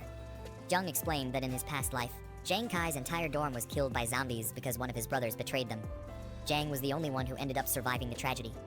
Because of this, Zhang was trying to figure out who the culprit was so that they could deal with the person early on before it was too late. Later on, in an apartment in the city, we see our good old crazy witch talking with someone sweet over the phone and asking the person how things are on their end. It was probably another fool that she had managed to charm with her looks. She asked the person when the supplies they mentioned would be delivered and said she was scared to go to the market because it was so chaotic outside. The person on the phone assured her that he would send it as soon as he was done with what he was doing. Suddenly, she exclaimed when she heard a loud bang on her door. The guy over the phone was worried and asked her what happened. She said there was a crazy knock on her door, and she had to hang up. She looked through the hole and was relieved to see her friend, who was trying to suck on Zhang earlier. Huey Jing said that she was scared to death because of the frightening knock, but her friend didn't even care to know. She just told the crazy witch that someone known as Old Liu, who lived on the first floor, was taken away that morning. They got inside the room, and Huey Jing was shocked to hear the news. She asked her friend how that happened, and the girl told her that the police and an ambulance had come to take the person away. With a nervous look on her face, Huey Jing figured that was why it was so chaotic downstairs earlier in the morning. Her friend was convinced that it was because of the rabid flu, and she was sure that it wasn't just useless rumors anymore. She asked Huey Jing if Xuexing had delivered the supplies he promised. But I trust that pathetic piece of shit to be completely useless when he's most needed. Huey Jing's friend told her that these men weren't any good for her. She told her to call Xuexing and let him know that Zhang had a large stockpile of supplies. With how much he had, Zhang was sure to become the next Elon Musk with how much wealth he would acquire. Huey Jing asked her how she knew about this, and her friend said that she told one of her lackeys to keep an eye on Zhang the last time she got kicked out of his place. She found out that every few days, trucks would come to his fortress to deliver a lot of supplies for him. Huey Jing looked pissed and assumed that Zhang probably knew about the pandemic in advance. Her friend persuaded her to call Xuexing and seal the deal while they still had time. She also told her to convince the desperate man to give them a bigger size of the cut when he made the money. The car speeds into the fortress, and Zhang along with his friends steps out. Zhang Kai couldn't hide how amazed he was with how large the fortress was. Zhang said that was the usual reaction everyone had when they saw the fortress for the first time. At the same time, Shanshan and Grandpa Lai stepped out to welcome them. Lai was glad that Zhang was finally back, and Shanshan asked if he was okay. Zhang told them not to worry about it because he was alright, and then he proceeded to introduce them to the new members. Zhang Kai and his classmates were then introduced, and Zhang said that they would be their companions from then on. Shanshan happily welcomed them because she felt that they were trustworthy since Zhang had chosen them to be companions.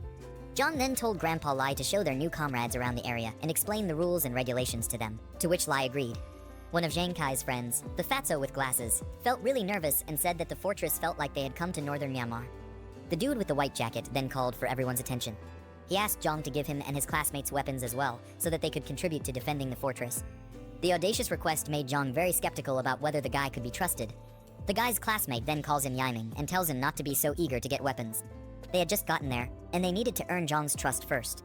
Zhang then told them not to be worried because they would get weapons within a few days. Noticing that Zhang was still unconscious, Zhang said that they should have him checked in the medical room first since his injuries were still severe. Zhang Kai and his brothers went inside the building and proceeded to freshen up themselves. Yinaming then asked the fatso, who's known as Fourth, why he stopped him from getting weapons earlier. He said that if he hadn't been stopped, they would have had weapons by now, but Fourth was just confused.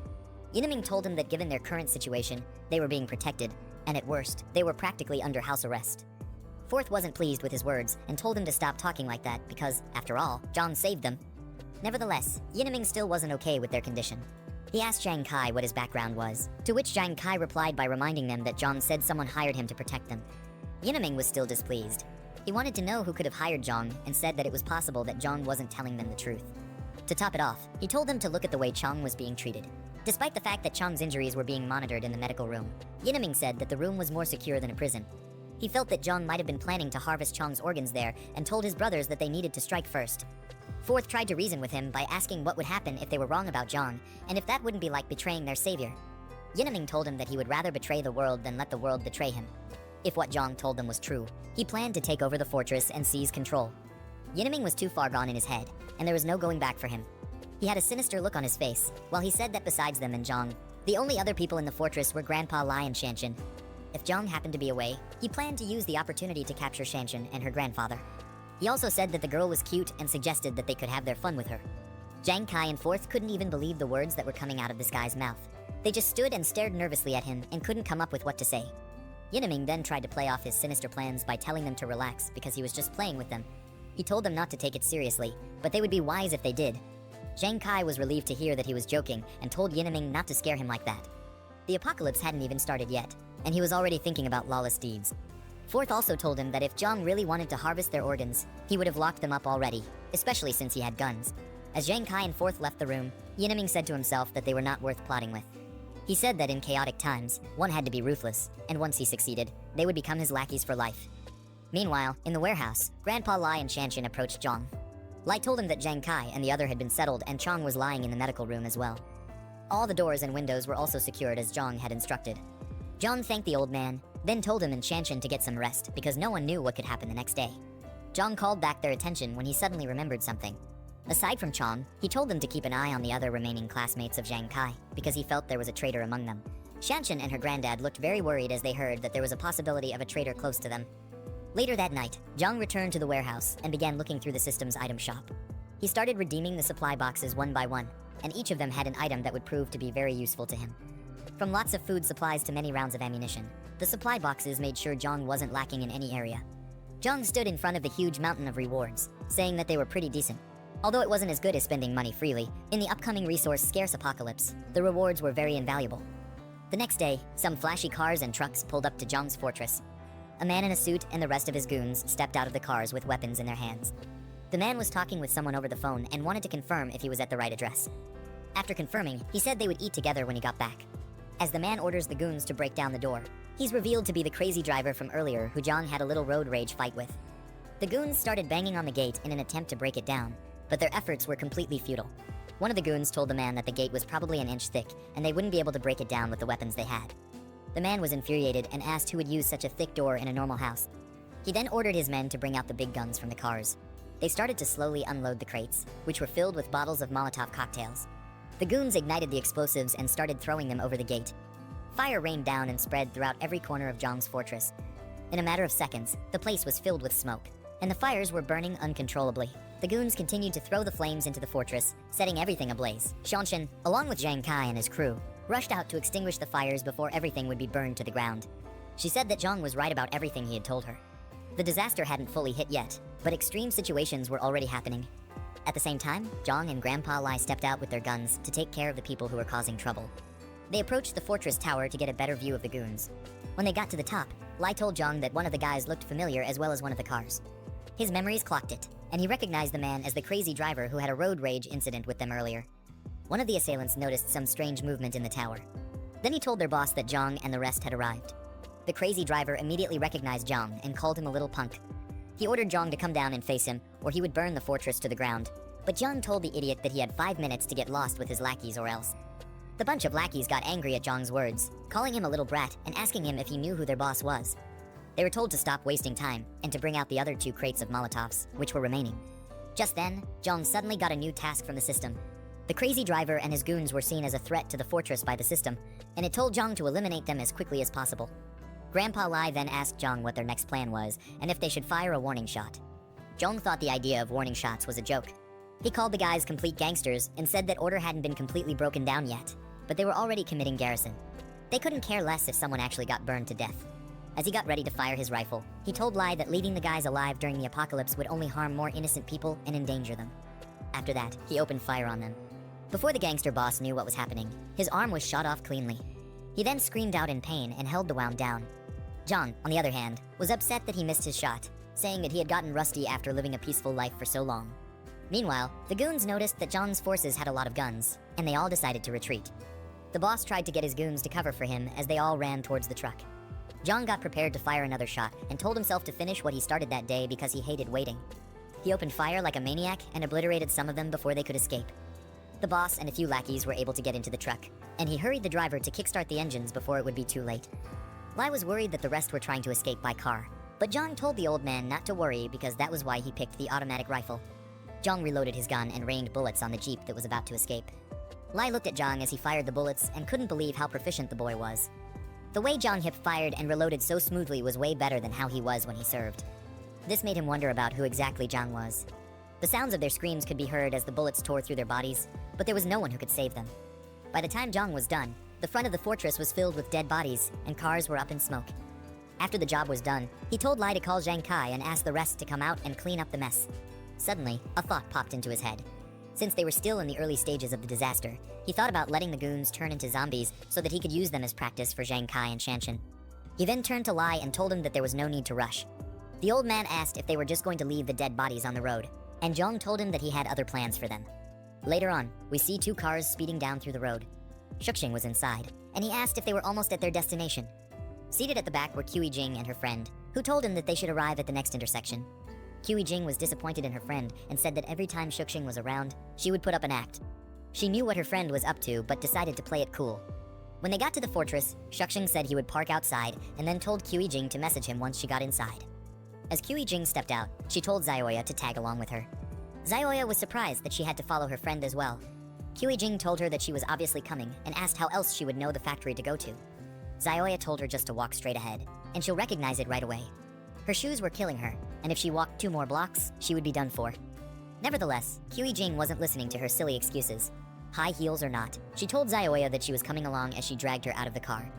Zioya screamed that her phone was in the bag, but Huey Jing told her to leave it in the car because she already had her own phone with her. As the 2 girls walked, Shuxing looked at them until they got far enough. Then he picked up his phone and told the person on the line to get everyone ready. He told them to follow him as soon as he started his car. The car behind him was filled up with a lot of thugs, waiting for the right moment to give Zhang hell. Their leader confirmed Shuxing's orders and waited for the signal. Meanwhile, Zioya asked Jing why she dragged her into this. Jing told her that she was an old fox and asked if she really thought that she would fall for her silly tricks. Zioya tried to play innocent by saying that Jing got it all wrong. She got all dressed up to make sure that she could hook Zhang since he already knew about Jing and Shuxing. Huey Jing noticed something off and got nervous as she asked what was going on up ahead. As they got closer, they saw the dead bodies and wrecked cars in front of the fortress. Zioya wondered if a shootout happened there or something crazier. The girls got scared when they noticed that the bodies were dead. Zioya suggested that they go back, but Jing was still analyzing the scene. She said that, judging by the blood, the guys had been dead for a while. Then she wondered if 2 groups were fighting over Zhang's supplies. She thought that Zhang didn't make it out alive, but his death didn't matter to her. All she wanted were the supplies, and she wondered if they were still there. Unknown to the girls, the trunk of the car behind them opened up, and that crazy driver was slowly crawling out. They decided to head back and let Shuxing's people handle the situation, but they were completely clueless about the guy who was slowly mutating into a zombie. Huey Jing and Zioya walked up to the huge gates of the fortress and thought about how they would get in. They were really nervous because of how exposed they were in the open. Zioya said that they couldn't see anything inside because of how tightly the gate was shut. Seeing how reinforced and tight the security was, Huey Jing wondered if Zhang was okay. While they were still fiddling with the gate, a voice called out to them, and they panicked. Looking up, they saw Shanshan with her crossbow, and she asked them who they were and how they knew about the fortress. Zioya said that they were friends with Zhang, and Huey Jing told her that she was Zhang's girlfriend. Quite the audacious statement. Shanshan didn't trust the 2 girls, so she called out to Zhang and told him that there were 2 witches outside his gate. She also told him that one of them claimed to be his girlfriend, which she highly doubted. Huey Jing was pissed off and felt that Zhang suddenly changed his attitude because he found a new girlfriend, whom she thought was Shanshan. Zioya told her to calm down and not to show any displeasure because they still had important matters to handle. She asked if Lai Shuxing would be able to handle the ambush, considering that Shanshan had a crossbow in her hands. Huey Jing told her friend that Lai Shuxing would be able to handle it because he brought a few pistols. She was confident that he would be able to take down Zhang once the gates were open. But her expression showed that she was very angry that Zhang had another girl that he was taking care of. Zhang finally came out and questioned the girls from the top of the tower. He called them by their names and asked what they were doing at his fortress. He was obviously disgusted at their presence. Zhang quickly activated the Eye of Insight ability to check if they were really friends or foes.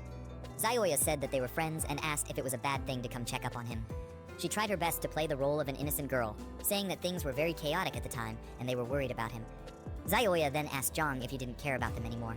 Despite her attempts to act friendly, Zhang's ability already showed him that they were definitely planning to harm him. Without a moment's hesitation, he called their bluff and laughed at the idea of them being worried about him. He already suspected that Lai Shuxing was probably nearby already, and he asked the girls how many people he brought and what weapons they had. Zioya and Huey Jing were completely speechless. They couldn't even defend themselves, and they wondered how he already knew about their plans. Before the girls could think up the words to say, Zhang fired at them with his gun, and he made it obvious that he fired a warning shot. They thought he had gone completely insane for actually shooting at them. The 2 girls couldn't fathom why Zhang had become so hostile towards them. Zioya tried to get Huey Jing to speak calmly because Zhang was still the one pointing a gun at them. Huey Jing, being an idiot, asked what there was to be afraid of. She wanted to know if Zhang would actually shoot her dead. Zhang laughed at them and said that it would be too easy to shoot them dead. Left to him, there were more treacherous things that could have been done to those girls. Their situation only got worse when they turned back because they started hearing strange noises. From the truck behind them, the mutant zombies had started slowly approaching them. Huey Jing questioned if they were rabid flu patients. The zombies had their eyes fixed on the girls, and it was only a matter of time before they became repulsive creatures like them. Zioya wondered if the rabid flu was able to bring dead people back to life. Zhang looked at the horrible situation they were in and said that he would let the girls die at the hands of the zombies. The mindless zombies roared furiously and rushed towards the poor girls. As they dove to tackle Zioya and Huey Jing, the girls were able to escape and started running for their lives. The girls ran as fast as they could back to Lai Shuxing's car. They yelled his name as they got closer to the car, and he wound down the windows to figure out what was going on. Tears and sweat dripped down from their faces as the zombies got closer to them. Huey Jing yelled for Lai Shuxing to come to save her, but it was looking like it was the end of the road for them. They weren't expecting the tables to turn on them so drastically. Lai Shuxing panicked as he saw how terrible the situation was. He asked how it was possible for the rabid flu patients to have been outside the fortress at that moment. He spoke to his goons over the walkie-talkie and yelled to them that she turn around as quickly as possible. He needed to move quickly before the infection would get into his body and mutate him into one of them. The cars quickly swerved around and fled the scene. Kiwi Jing cursed out Lai Shukching for abandoning her and Zioya to the treacherous claws of the monsters. The distance between the girls and the vehicles was far greater than the distance between them and the zombies. There was no hope for them, and the situation called for desperate measures to be taken. Just when it looked like the curtains had closed on them, Kiwi Jing said that she didn't want to die as she raised her handbag. She tossed it towards Zioya's legs, and the poor girl's legs got entangled in the handle. You really can't trust anyone during an apocalypse. Zioya lost her balance and fell face flat on the ground. She screamed out in pain as her face hit the cold, rough road. That was how Zioya's life flashed before her eyes. She became an easy target for the vile creatures, and they quickly piled on her before she could get up. Her eyes were filled with fear, and her heart beat so fast that it could have probably broken through her rib cage at that moment. She told the zombies to wait, but she forgot that she wasn't talking to people who could be reasoned with. Her blood was spilled, and sounds of bones being crunched could be heard as the zombies feasted on her. Her vision quickly turned red, and all she saw were mindless creatures eating her up like a McDonald's Happy Meal. In her last moments of consciousness, she looked toward Kiwi Jing with boiling rage and rained curses on the girl for setting her up like that. She called Kiwi Jing all kinds of names, but it did little to help her already sealed fate. Choking on her blood, Zioya swore that Kiwi Jing would never die a good death. No matter how long it would take, the crazy witch would definitely get what she deserved. Kiwi Jing chose to ignore all the words hurled at her as she fled the scene. You could see the cold sweat dripping from her face and the deranged look she had. Kiwi Jing told herself that Zioya deserved every single thing that was happening to her at that moment. She kept repeating the words to herself in order to feel better about the atrocity she had just committed. Meanwhile, Zhang and Shanshin watched the gory scene from the top of their tower. While Zhang was unfazed by what he was looking at, Shanshin was deeply disturbed, and she couldn't believe her eyes. The system then awarded Zhang 10 points for taking care of the threats that befell his fortress. With that done, it quickly gave him a new task, which was to clear the area of the infected monsters who were lurking around his base. Shanshin then turned her attention to Zhang and was shocked that all those people had mutated into zombies just like that. The thought of it caused her mind to become very troubled, and she wondered what the future would look like if this was just the beginning of the apocalypse.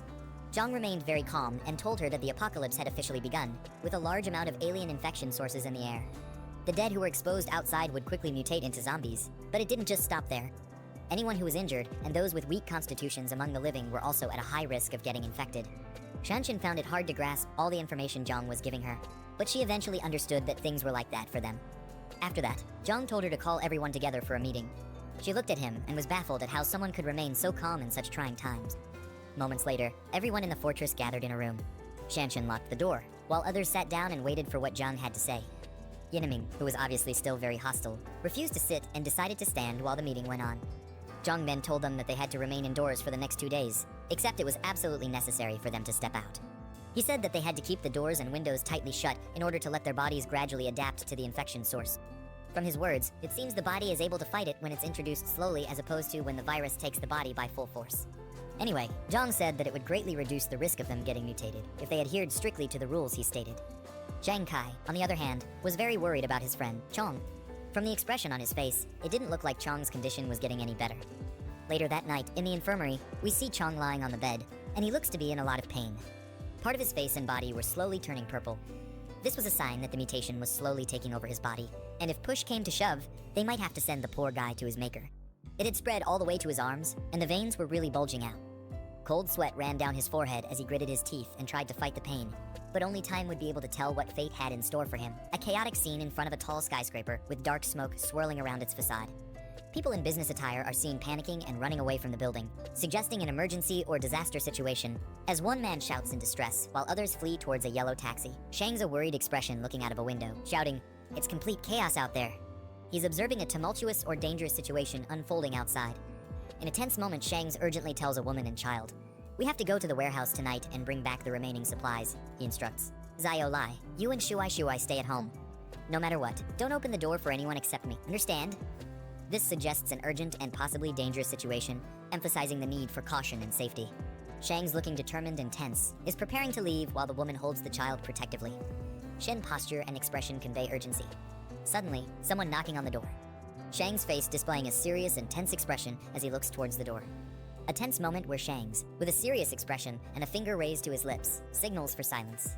The woman looks anxious while holding the child close, who covers his mouth, reflecting a situation that requires them to remain quiet and alert, likely due to an imminent threat or danger. Shang's cautiously opening a door while holding a golf club, indicating he is prepared for a potential threat. Someone calls out, "Brother Ji, are you home?" suggesting he is looking for someone. Shang's exhaling in relief, saying, "Yong Tao, it's you," while still holding the golf club. His expression suggests that he was initially tense and ready for confrontation, but recognizing Yong Tao has eased his worries, indicating he found the person he was searching for and no immediate danger is present. Shang's hand, gripping a door handle, opened the door. Suddenly, Shang's is being kicked in the chest, causing him to fall backward with a pained expression. In shock and anger, he shouts, "What the hell?" Shang's being restrained and attacked by a group of individuals. He is on the ground, struggling against multiple assailants as more people rush towards him, emphasizing a coordinated assault. Shang's pinned down forcefully by one of attackers. He struggles against their grip. Yong's dressed in suits, loom over him with stern expressions, emphasizing their control and dominance in the situation. Shang's in a state of shock and betrayal as he yells, "Yong Tao, what the hell are you doing? I treated you so well." His expression shows disbelief and hurt, emphasizing the emotional impact of being betrayed by someone he trusted. Yong Tao responding with a mocking smile, saying, "Say that again, treated me well in your eyes? I'm just a lackey." His defiant posture and words reveal his resentment and bitterness. As Shang says, "Do you have any conscience? Without me, would you have been able to save up for your house down payment?" Yong Tao, standing confidently and expressing his indignation, saying, "Yes, he made a bit for the down payment, but you earned enough for several houses. He demand his warehouse keys and the address." Shang's still on the ground, showing his focus on retrieving something important. Shang's lying on the ground, gritting his teeth in frustration and anger. Yong Tao with a smug expression, saying, "Still being stubborn," as he looks back, indicating his confidence in having the upper hand. In the background, the woman clings protectively to the child, both appearing worried and vulnerable, emphasizing the tension. Yong Tao aggressively grabbing the woman by her hair, forcing her to look up as he commands, "Look over here, you bastard!" The woman in pain, while the child watches in shock and fear, highlighting the intense and violent nature of the confrontation. The child, filled with fear and anger, shouting, "Please let go of my mommy," as he reaches out in a desperate attempt to protect his mother. His face is flushed, and tears well up in his eyes, reflecting his emotional distress. Child biting Yang Tao's arm in a desperate act of defiance, tears in his eyes as he tries to protect his mother. Yang Tao reacts angrily, shouting, "You little brat. You've gone crazy, haven't you?" Child is forcefully thrown back by Yang Tao. The child cries out in pain as he is pushed away, while the mother watches in horror, her expression filled with shock and fear. Shang's on the ground, glaring defiantly at Yang Tao with determination and anger. He shouts at her, "Bastard, if you got guts, come at me. Leave my wife and child alone." Yang Tao standing confidently with a smirk, arms crossed, as he says, "Don't worry, as long as you cooperate, your wife and child will be safe." While Shang's, visibly angry and desperate, is on the ground behind him. Yang Tao's command, "Now, take us to your warehouse." Meanwhile, Yang Tao and his group standing confidently in the doorway, silhouetted by the light outside. They strike imposing poses, with Yang Tao at the center, exuding a sense of dominance and control as they survey the area. Yang Tao inspecting a few remaining boxes and questioning, "This is all that's left." Shang's beside him, facing away, responds defensively, "Weren't you the one who found those big clients? Everything's been sold off, even the near expiry and expired food is almost gone." Yang Tao face, deep in thought, as he touches his chin with a contemplative expression. Yang Tao with a cunning and ambitious expression, reflecting a bold and unscrupulous plan to capitalize on Zhang Xiaoyang's resources. Shang's advised to stay away from him. When he was delivering goods, he accidentally saw that he was carrying a gun. His serious expression and furrowed brow indicate the danger he perceives, while the person beside him listens attentively. He continues, "That guy must have somehow gotten wind of this disaster ahead of time." Yang Tao dismissively addressing the man, "That's his problem to deal with." His posture is confident and uncaring, with arms crossed and a smug expression, indicating that he has no intention of getting involved in the complications or risks mentioned. Yang Tao looking down with a cold expression, while Shang's behind him reacts with surprise, saying, "What do you mean?" Yang Tao responds with a manipulative offer, "Take Zhang Xiaoyang's supplies, and in return, your wife and child will be safe." It's a fair trade, don't you think? His proposal places the Shang's in a difficult position. Shang's with a tense and conflicted expression, his brows furrowed and his mouth set in a grim line. His eyes convey a mixture of anger frustration. In Zhang Fortress wide view of a large industrial complex or facility situated on a hillside. A tense confrontation, Zhang with his group, Jen Kai's facing someone off screen. Their expressions range from stern to determined, suggesting they are confronting a challenge or standing up against a threat. His friend in the foreground, seen from behind, appears to be seated, and the aggressive voice. His friend in a state of extreme distress or anger, shouting at her, as he appears to be strapped or restrained in a chair. His body is tense, with veins bulging and his mouth wide open in a fierce expression, suggesting he is either in pain or vehemently resisting. The fatso in the foreground looking tense and serious crying. Behind him, one person appears worried while another shields his face, indicating discomfort or distress at the noise. Jen Kai friend with a serious and determined expression, sweat dripping down his face as he commands to kill him. His intense gaze and the cold, resolute tone of his words suggest a pivotal moment where he is making a grave decision. Zhang with a serious expression, looking off to the side in the background, the other man watching him closely. Jen Kai, looking surprised and slightly angry, asks, "What did he says?" His expression suggests disbelief or shock at something just said. Beside him, Fatso with glasses adding to the tension in the scene. His friend states with a serious expression, "He's already dead. If you don't finish him off now, and he somehow breaks free, everyone's life will be in danger then." His tone is pragmatic but cold, reflecting his focus on the perceived threat. In contrast, the Fatso passionately argues, "He's our brother. You're giving up on him without even trying." His reaction underscores the emotional conflict. Zhang calmly states, "He's right. Once someone turns, there's almost no chance of recovery," referring to the restrained individual in the bad, who is visibly in distress or transformation. The Fatso looking troubled, with hesitation. Zhang gripping the hilt of a sheathed knife, poised and ready to draw it. The confident grip and the slight shine on the blade suggest imminent action. Zhang handing a knife to another individual, instructing him with a calm but firm, "Use this." The recipient, taken aback, responds nervously, "What do you mean?" His wide-eyed expression and hesitant posture indicate his shock and reluctance. Zhang with a calm yet serious expression as he commands, "Finish him off." His gaze is steady, showing no hesitation, indicating his resolve in making a difficult decision. In the background, the restrained individual is seen in distress, further intensifying the gravity of the situation. The young man with a conflicted and tense expression, holding a knife close as he hesitates to act. Sweat drips down his face, and his mouth is set in a grimace, reflecting his internal struggle and fear. Zhang speaking sternly to his companion, saying, "You've always wanted a weapon, haven't you? Now, take this weapon and put him out of his misery." His intense gaze and commanding tone emphasize his insistence, as he pushes the man to take decisive action. The young man being addressed looks uncertain and distressed, with a bead of sweat on his face, highlighting his hesitation and internal conflict. Zhang give knife to the man, one hand extending the weapon to the other with urgency and force. Jen Kai holding a sword at its hilt. Jen Kai looks serious and determined, while the others, on either side, appear conflicted and anxious. Jen Kai gripping the knife tightly, his expression resolute as he declares, "I'll do it." His determined look and firm stance indicate that he has made up his mind, ready to take on the difficult task at hand. Jen Kai tense and uneasy as he holds a knife, his expression filled with anxiety and uncertainty. Sweat drips down his face, indicating the pressure of the moment, while he hesitantly receives the knife from Zhang. Zhang holding a knife, questions Jen Kai intensely asking if they've truly considered their actions. He hints at the possibility that everything he previously said might have been deceitful, and warns that taking this step could lead them to be seen as a murderer. He tests Jen Kai resolve in this critical moment. Jen Kai speaks with determination, expressing his trust in brother Zhang. Behind his friend looks on with a mix of concern and unease, reflecting the high stakes and uncertainty surrounding their decision. Zhang stands with a confident, smug expression, responding with a casual, "Oh," behind him person appears to be in distress, lying in a hospital bed with a pained expression. Jen Kai stands over his friend who is lying in bed, visibly distressed. Jen Kai grips a knife tightly, his expression filled with determination, while the man in the bed reacts in fear, screaming as the situation escalates. Jen Kai, filled with rage, raises a knife high above his head, ready to strike. His expression is fierce and determined, teeth clenched, showing his intense emotions in the moment. The other man, in a state of panic and fear, looks up in terror, eyes wide and sweating. The man on the bed screams in terror, mouth wide open and eyes filled with fear, as the knife stops suddenly, just inches away from him. Jen Kai with the knife is restrained by Zhang, preventing the attack. The tension is palpable as the aggressor struggles, while Zhang intervening remains calm and composed, firmly holding his wrist to stop the violent act. The individual on the bed looks up, still gripped by fear but also relief, as the confrontation is momentarily diffused by the intervention. Jenny Kai nervously addresses brother Zhang, likely seeking his attention, while Zioyong appears calm and observant, displaying a stark contrast in their reactions to the situation at hand. Zhang dismisses the others, indicating that he still has plans for someone whose situation he deems unique. His command reflects authority and control. A system prompt alerts that a rare variant has been discovered. A sudden bang echoes through the hallway as the doors to the medical room slam shut. In a tense confrontation, Zhang stands over an enraged individual strapped to a bed, who growls in defiance. The man, visibly furious and restrained, grits his teeth as Zioyong calmly addresses him by name, Chen Chong. Zhang leans in closely, asserting his authority over the restrained Chen Chong as he assigns him an important task, emphasizing the gravity of the situation. Chen Chong's pained expression reflects his inner turmoil. A sleek black car screeches as it makes a sharp turn on a rooftop, indicating a high-speed chase or a critical escape maneuver.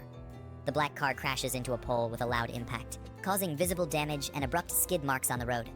Shangs emerges from the damaged car, visibly frustrated and rubbing his head, cursing his misfortune after the crash. His exasperated expression and the smoke billowing from the vehicle indicate the severity of the situation. As the zombie gazes into the distance, he reassures himself that help or something crucial is on the way, easing his earlier frustration. The man finds himself in a sudden confrontation with a zombie that roars ferociously, lunging at him with unrestrained aggression. In the heat of the clash, the man struggles to fend off the creature's relentless assault, managing to push it away just in time, sending it crashing to the ground. The man sprints toward his vehicle with a zombie pursuit, determined to reach a weapon or tool inside. He grabs a metal rod from the car, his urgency and desperation clear as he prepares to defend himself. In a fierce act of retaliation, he swings the rod with full force, striking the creature brutally and venting his anger in a violent clash. The man stands over the fallen zombie amidst the debris, panting heavily after the fierce battle, the wrecked car smoking behind him. With exhaustion evident on his face, he grips the rod tightly, receiving a warning from an onlooker to leave quickly, prompting him to hastily retreat from the scene under the bright blue sky, still reeling from the intense confrontation. A vehicle pulls up near a building as a group of individuals prepares for their next move. Zhang steps through a squeaky door onto the rooftop, signaling the beginning of a planned operation. He is accompanied by a determined team, each armed and ready, reflecting their resolve and unity in facing the challenges ahead.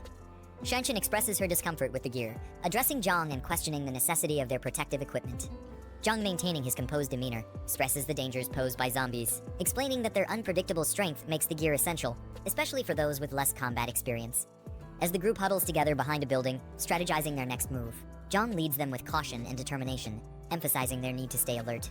Zhang signals his team to prepare, warning them that they are now within the perception range of the zombies, and readiness is crucial.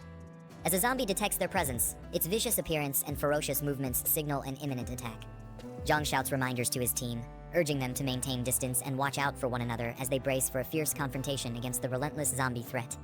A zombie pounces aggressively toward Zhang, but he narrowly evades the attack, keeping his focus sharp. Zhang quickly instructs his team, emphasizing that the moment a zombie misses is their best opportunity to strike, targeting the temple and the back of the neck for maximum effectiveness. One of the team members, driven by Zhang guidance, steps up with determination, ready to deliver a decisive blow as he shouts his attack command. A powerful blow lands on the zombie's head, sending shockwaves of impact, but causing the creature to react violently, showing its resilience. The attacker yells in pain, realizing that striking the hardest part of the skull was a mistake, as Xiaoyang critiques from a distance, highlighting the error as a lesson for the group. As the zombie roars back, it aggressively counters, grabbing and pushing the attacker, demonstrating the peril of misjudging these relentless foes. In a desperate cry for help, the team member calls out for Jen Kai as the zombie closes in with menacing intent. Zhang acknowledges a correct defensive move, urging Jen Kai to step in as teammates rally to assist. With precise timing, Jen Kai swings a bat, delivering a powerful strike to the zombie, turning the tide of the battle in their favor. The zombie takes a powerful hit to the head from the bat, staggering but still standing, showcasing its resilience. Zhang, watching the group's effort, urges them to keep attacking, emphasizing that one hit won't be enough to take the zombie down completely. One of the team members, filled with adrenaline, turns to Xiaoyang with a proud yet anxious expression, asking how they performed, eager for feedback on their teamwork and combat skills.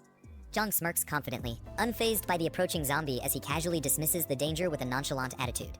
Jen Kai urgently shouts a warning for Zhang to be careful, clearly alarmed by the zombie's rapid advance.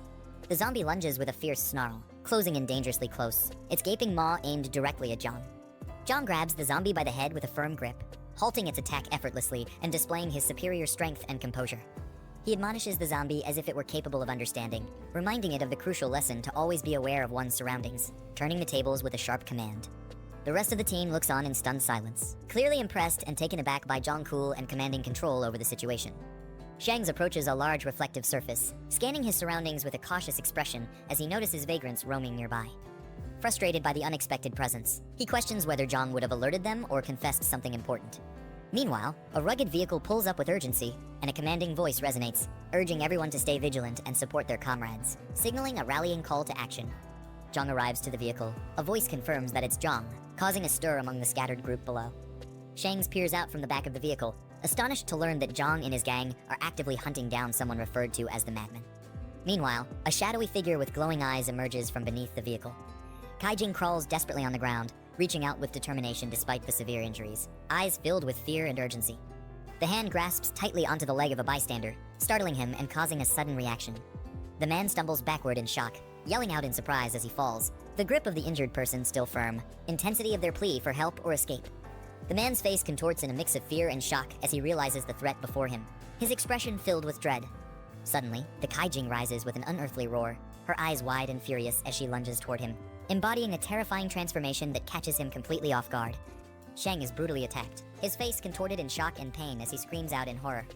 Blood spurts from Kaijing's body as the force of the strike overwhelms him, leaving him helpless and panicked, unable to defend himself against the onslaught. Zhang, holding a smoking gun, stands over a lifeless body while the survivor, drenched in blood, struggles to catch his breath. Desperation fills his face as he looks at the carnage around him. Zhang holds his rifle firmly, his expression serious as he confronts the situation before him. Shang stumbles toward him, overwhelmed with relief, calling out to his older brother, grateful to have finally found him alive amidst the chaos. Shang's eyes widen as he notices something unusual, his attention drawn to the blood-stained arm of the man before him. The infected wound becomes more visible, causing a moment of tension as the situation grows more dire. Zhang coldly informs Shang that he has been bitten, raising his weapon to confront him. In a panic, the man begs for mercy, pleading with Zhang not to shoot as he tries to reason with him, but Zhang remains firm, warning him not to come any closer. Shang is filled with despair and admits that he knows he's beyond saving and will soon turn into one of the crazed infected. However, with tears of anger and desperation, he reveals that Yang Jing has taken his family hostage, using them as leverage to manipulate him in a plot to steal Zhang's resources. With determination, the man pleads his innocence, insisting he has never committed any heinous acts and that his family is blameless. He begs Zhang to protect them from the cruel fate that awaits, leveraging the loyalty they've built and the resources he's accumulated as his final desperate attempt for mercy. Zhang reflects silently, acknowledging that while Shang's initial motives may have been selfish, there's no denying that his actions had helped Zhang in the past. With a determined expression, he contemplates his next move, fully aware of the weight of the situation before him. His group of survivors, led by a determined Zhang, gathers with weapons in hand, ready to take on the next challenge. Zhang smirks, realizing that the added incentive of rewards for completing tasks has only strengthened his resolve to move forward. Zhang smiles confidently as he reviews the newly assigned tasks from the system, his determination growing with the promise of rewards. His mission is clear, to rescue his wife and eliminate any infected lurking outside the base, with every success adding to his reward points. Shang, battered and covered in blood, reassures Zhang that he will handle matters concerning his family, standing strong despite his injuries. In an emotional display, he falls to the ground, declaring his undying loyalty, swearing to repay his debt even if it means serving in another life. The man kneels before Zhang, urging him to take action, his desperation evident. He hesitates, but Shang pleads for him to end it, not wanting to become a threat to his family in the future. Zhang, holding a gun and deep in thought, remains silent as he weighs his decision. Shannon, nearby, orders someone to fetch a bicycle for him, signaling a change in the situation as the older man looks on from behind. Zhang, with firm resolve, instructs Shang to leave and go somewhere far from the crowds, as time is running out. Shang, realizing the gravity of the situation, expresses his gratitude with a solemn smile, thanking the younger man for his final act of kindness. He speeds away on a bicycle, racing against time as the desolate streets blur behind him. With fierce determination, he calls out for his wife and child, pushing himself to the limit in his final act of desperation. Shang, now overwhelmed with emotion and tears, presses forward despite the pain and fear as his eyes glow with determination. Meanwhile, Zhang stands in front of a group of defeated enemies, his rifle slung over his back, commanding respect and authority from those around him. A petrol bomb smashes down with tremendous force, taking out another enemy in a brutal display. At the same time, a lighter ignites, signaling the start of something dangerous and possibly destructive. A massive fire erupts as the group of survivors stands in silence, watching the destruction unfold before them. The leader coolly evaluates their progress, reminding them that with their current skills and teamwork, future challenges should be manageable. Shannon, with sharp eyes and determination, expresses her concern about facing larger hordes, noting that their current abilities might not be enough. The group listens in silence, with the weight of her words causing them to reflect on the looming dangers ahead. Zhang, resolute, commands the group to follow him as he strides ahead with purpose. The group approaches a large, imposing door, preparing for whatever awaits them on the other side, with the tension in the air thickening as they get closer. Zhang acknowledges a man named Shenbo and informs him about the warehouse. Handing over the key, he entrusts the safety of their weapons to Shenbo, knowing he'll protect the armory while the leader heads into the city for a mission. Shenbo expresses concern about the chaos in the city, questioning whether it's wise for Zhang to venture out alone. However, Zhen Kai enthusiastically volunteers to accompany him, rallying the others to join the mission. Zhang insists that his companions stay behind, as they are not yet ready to face the dangers ahead, entrusting Shenbo with the responsibility of their safety. As he drives off, determined and focused, his weapons rest beside him, ready for the challenges awaiting him in the city. The system display shows empty options, frustrating the young leader as he notices that the marketplace hasn't been updated with anything useful. Annoyed, he contemplates spending points to refresh the system, hoping for better supplies for the mission ahead. With no other choice, Zhang presses the refresh button, knowing the difficulty of the upcoming mission. After spending his points, the system reveals several supply crates that might give him the edge he needs to succeed.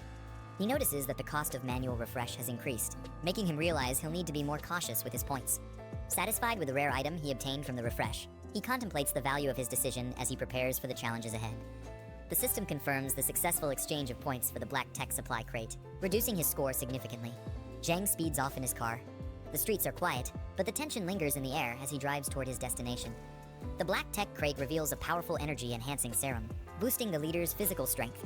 With a smirk, he consumes the serum, feeling its effects immediately as a bright surge of power courses through his body. Zhang is surprised by the strength of the +5 energy serum, realizing its significant impact. Without hesitation, he injects the serum into his arm, immediately feeling its powerful effects surging through his body. He feels an intense surge of power, clenching his fists as his body is pushed to its limits. The system displays his new stats, showing his attributes boosted to an extraordinary level, far beyond that of an ordinary person. The scene shifts to a tall residential building, identified as the home of Shang. A mother comforts her scared child, reassuring him that his father will handle everything and keep them safe. Meanwhile, two menacing figures burst into the room, their serious expressions signaling trouble as they confront the family. The mother, alarmed, demands to know what the intruders plan to do.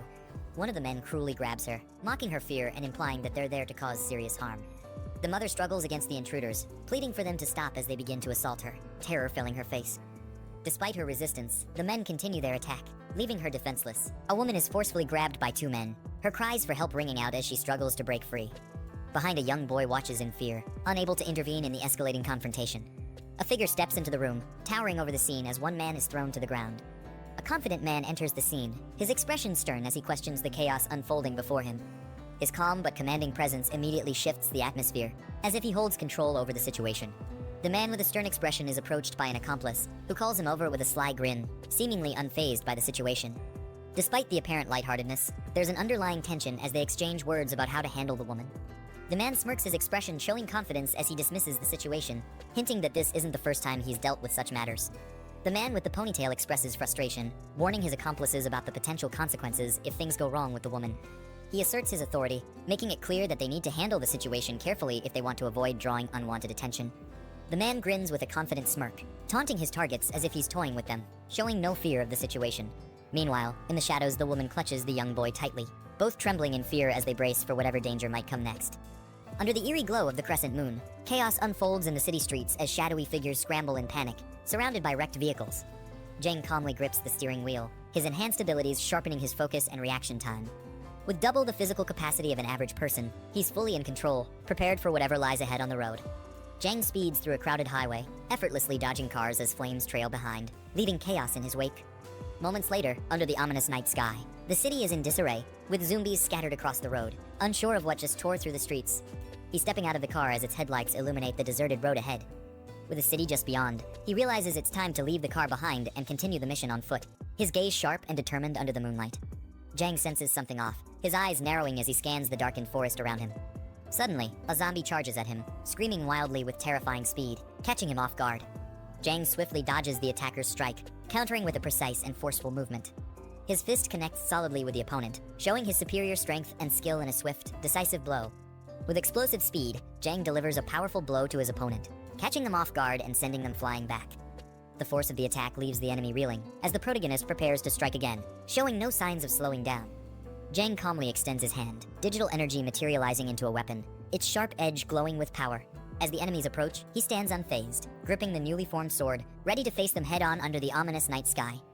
Zhang dashes forward with lightning speed, his eyes locked on his target as he closes the distance in an instant. With a swift and powerful strike, his blade clashes in the darkness, leaving his enemies defeated under the moonlit sky, marking the end of the confrontation. Zhang stands over his fallen foe, reflecting on his superior strength and reflexes, knowing that his enhanced physical abilities have given him the edge. Sensing danger, his heightened awareness kicks in, alerting him to a new threat surrounding them as a tense realization spreads. Zhang gazes into the distance, calculating the distance ahead as the city looms under the night sky, determined to continue his path. Suddenly, a system notification appears, alerting him to an unexpected mission that has been triggered, surrounded by cautionary markers. Zombies finds themselves surrounded, panic setting in as they desperately try to defend against the incoming threat. Inside the store, quick orders are given to barricade the entrances, with others scrambling to bring heavy objects to fortify their defenses. A young boy, desperate and terrified, cries out to his father, fearing that they won't make it out alive. His father, trying to maintain his composure, reassures him with bravado, but the tension in his voice reveals the fear they both share, as tears stream down the boy's face. The tension rises as one man sarcastically complains about the chaos, while the officer, gripping his gun, nervously wonders if this could be the end for them. With sweat beading down his face, he contemplates the gravity of their situation, realizing just how dire things have become. The silhouette of figures outside the window hints at the looming danger as the noise of breaking glass fills the room. Instinctively, the group reacts, readying themselves for the incoming threat, as one of them nervously questions the sudden commotion. The glass shatters violently as a figure crashes through the window, debris flying everywhere in a chaotic explosion of force. Panic sets in as one man screams in shock, while another stands frozen, horrified by the sudden intrusion. Blood splatters against the walls as the figure collapses, leaving a dark and unsettling scene in its wake. The room falls eerily silent, with the shattered window and bloodstains serving as grim reminders of the chaos that just unfolded. The officer, sweating and breathing heavily, gives orders to move heavy objects to reinforce their position, clearly feeling the pressure of the situation. As the group quietly complies, tension builds, and they brace for whatever is coming, trying to avoid making any noise that could give them away. Outside, shadowy figures gather around the fallen bodies, the eerie silence only broken by the faint sound of their movements. Inside the group, tense and ready for a fight, stares in disbelief at the horrific scene, questioning who could have caused such devastation. One of them shouts in panic, convinced that they are dealing with a mutant, his fear clearly escalating. Confused, the other person asks what a mutant is, and the first explains that it's an enhanced version of a zombie, stronger and more agile, just like in comics, novels, and games. A police officer, clearly frustrated, criticizes the younger man for always indulging in comics, novels, and games, blaming them for his poor performance. His partner, exasperated by the comment, calls out his lack of tact and urges him to focus on carefully observing their surroundings to avoid being caught off guard by the mutant. The group cautiously moves forward, each person scanning their surroundings as they slowly gather at a designated point. Suddenly, one of the officers signals for everyone to stop, bringing the group to a halt as tension fills the air. Jang receives a system notification, confirming that his mission is complete, with additional points earned for his actions. Meanwhile, a frantic voice exclaims that the entity they encountered must have been a mutant, filled with fear and disbelief. One man observes Jang from a distance, commenting that he appears to be a survivor. Jang, with a smirk, dismisses the notion of mutants, confidently stating that it's not yet time for them to overrun the streets. One of the men exclaims, confirming that Jang is indeed a survivor. The officer, urging him to join their group, warns that it's far too dangerous to be wandering around alone in such uncertain times. Jang questions the group's numbers, curious if they are the only ones left. The officer explains that they are out searching for supplies, and that a large number of civilians have gathered at a place called Xiang Garden, which isn't far from their current location. The officer, confident in his group's abilities, invites the protagonist to join them, assuring him that with their numbers and experience they can protect him from the dangers ahead. The Jang smiles warmly, thanking them for the offer, though his expression hints at something deeper. Three people stand in the middle of a street at night, surrounded by a faint glow. Their serious expressions suggest they are preparing for something important or dangerous. A man with a stern expression asks Jong in the hoodie about an important meeting. Jong responds simply with, yes. The man with a stern expression turns back, asking if Jong they're talking about is a relative or a girlfriend, implying that their relationship with the missing person might be important. The man confronts Jong, reminding him that this is the apocalypse, and whoever he's looking for is probably already dead. He tells him to prepare himself mentally for that reality. The man angrily explains that even if someone isn't killed by the crazed attackers, they could still run into a dangerous crowd of survivors. His frustration and concern are evident as he warns about the different threats in their world. Jong looks surprised and repeats the phrase, dangerous crowd of survivors? He's either confused or concerned. The man explains with a serious expression that a brutal group in the eastern part of the region will do anything to survive, even attacking other survivors without hesitation. He recalls that they encountered this group once before, losing companions to their violent actions. The man smirks and warns that whenever you come across other survivors, you should always stay alert and cautious, no matter what. A younger man yells in shock, warning, Uncle Lai, watch out, as he sees something dangerous approaching the older man. The man engages in a struggle with a zombie, both of them fighting over a gun as the man tries to defend himself from the attack. The man fires the gun at the zombie, neutralizing the threat in the midst of the struggle. The man stands over the defeated zombie, breathing heavily, and curses out loud in frustration, relieved that the danger has passed. A group of zombies turns their attention toward the man, drawn by the sound of the gunfire. Their aggressive expressions show they are ready to attack. The man realizes the danger and tries to stay calm, gripping his gun tightly while quickly assessing his next move as more enemies approach. The man spots something in the distance and shouts, I've got it, as he notices a bus that could be their means of escape. The group runs toward the bus with urgency, as the man yells for everyone to get inside quickly to avoid the approaching danger. Jong reflects on their decision, noting that while running might attract more zombies, the bus is an ideal place to defend themselves. He also realizes that once they're inside, there will be no turning back. Calmly assessing the situation, he gives himself a score of 70 for his quick judgment in this crisis. The man urgently calls out to Jong, telling him to hurry up as he runs toward the bus while a zombie chases him closely. Jong barely makes it onto the bus, jumping inside just as the man helps pull him in. The man quickly closes the bus doors and warns Jong to carefully check every seat to make sure no zombies are hiding inside. The boy responds, panicking as he notices that the zombies haven't given up and are still outside, crowding near the bus. The man, frustrated and panicked, yells, Damn, were we too slow? As zombies start banging on the bus window, trying to break in. A group of zombie hands reaches for the bus, aggressively pounding on the side as they try to get inside. The zombies crowded around the bus desperately reach out, as one of them mumbles something ominous, indicating their relentless desire to attack. The man struggles to keep the door closed as a zombie tries to force its way in, shouting that he's losing control of the situation. The man looks surprised as Jong places his hand on his shoulder, signaling something urgent while a zombie continues to try and break in from behind. Jong pushes the man back with sudden force, surprising him as he reacts quickly to the dangerous situation. The man, startled by Jong's strength and decisive action, questions just how strong Jong is in disbelief. Jong calmly tells the man that he can no longer hold the door closed. He suggests they rally the team and break the windows to counterattack the incoming threat. The man coughs and gathers his strength while Jong stands ready, as both prepare to fight back against the incoming zombies. The zombies start breaking through the windows of the bus, shattering the glass as they move closer to attacking the group inside. A crowd of zombies reaches for the bus, trying to climb inside through the broken windows. One of the zombies screams as it makes its way toward the bus, the darkness of the situation closing in. The man fiercely attacks a zombie, yelling, "Die," as he drives his weapon forward in a life or death struggle. A couple of survivors help pull someone inside the bus as the man keeps his gun ready, protecting the group. The man checks his gun, realizing they are running low on bullets, and worries that they don't have enough ammo to deal with the large number of zombies. The man is startled when someone hands him an unexpected item, saying, "Use this," while he looks on, confused and unsure of what it is. Jong, now armed with a crossbow, looks surprised and questions, "Where did this come from?" as he prepares for the next action. The man responds that he grabbed it without thinking during the chaos, now holding the crossbow firmly, ready to use it. Outside, the zombies scream in frustration as they continue their relentless assault on the bus, determined to break through. The survivors on the bus begin shooting down the zombies from above, yelling insults as they fend off the horde. The survivors stand in front of the bus after successfully fending off the zombie horde, surrounded by fallen bodies as they regroup. One of the younger survivors holds his weapon and exclaims that surviving 2 dangerous situations in a row is no coincidence, claiming they must be the chosen ones of this apocalypse. Jong calmly advises him to remain cautious and avoid becoming overconfident in these dire circumstances. Under the crescent moon, a distant view of a peaceful-looking Jong mentions, and someone expresses hope that everything is going smoothly on the other side. The group is walking down a hallway. One of the men volunteers to take the night shift, showing his readiness to help. Another man with glasses looks surprised and asks why the first man is suddenly being so enthusiastic and proactive today. The man, clearly annoyed, snaps back, insisting that he's always been this way and tells the other man to mind his own business. The man with glasses, now confused and a bit nervous, wonders why the first man is overreacting so much to his question. An old man instructs the group to rest, telling the man to be cautious and wake everyone up if there's any trouble during his watch. The man assures him confidently, "Don't worry." The man sits outside at night, gazing up at the moon, and remarks that it's already late, and everyone must be asleep by now. The man stands on a balcony, deep in thought, mentioning that things could get worse, and they need to resolve the situation before Jong returns.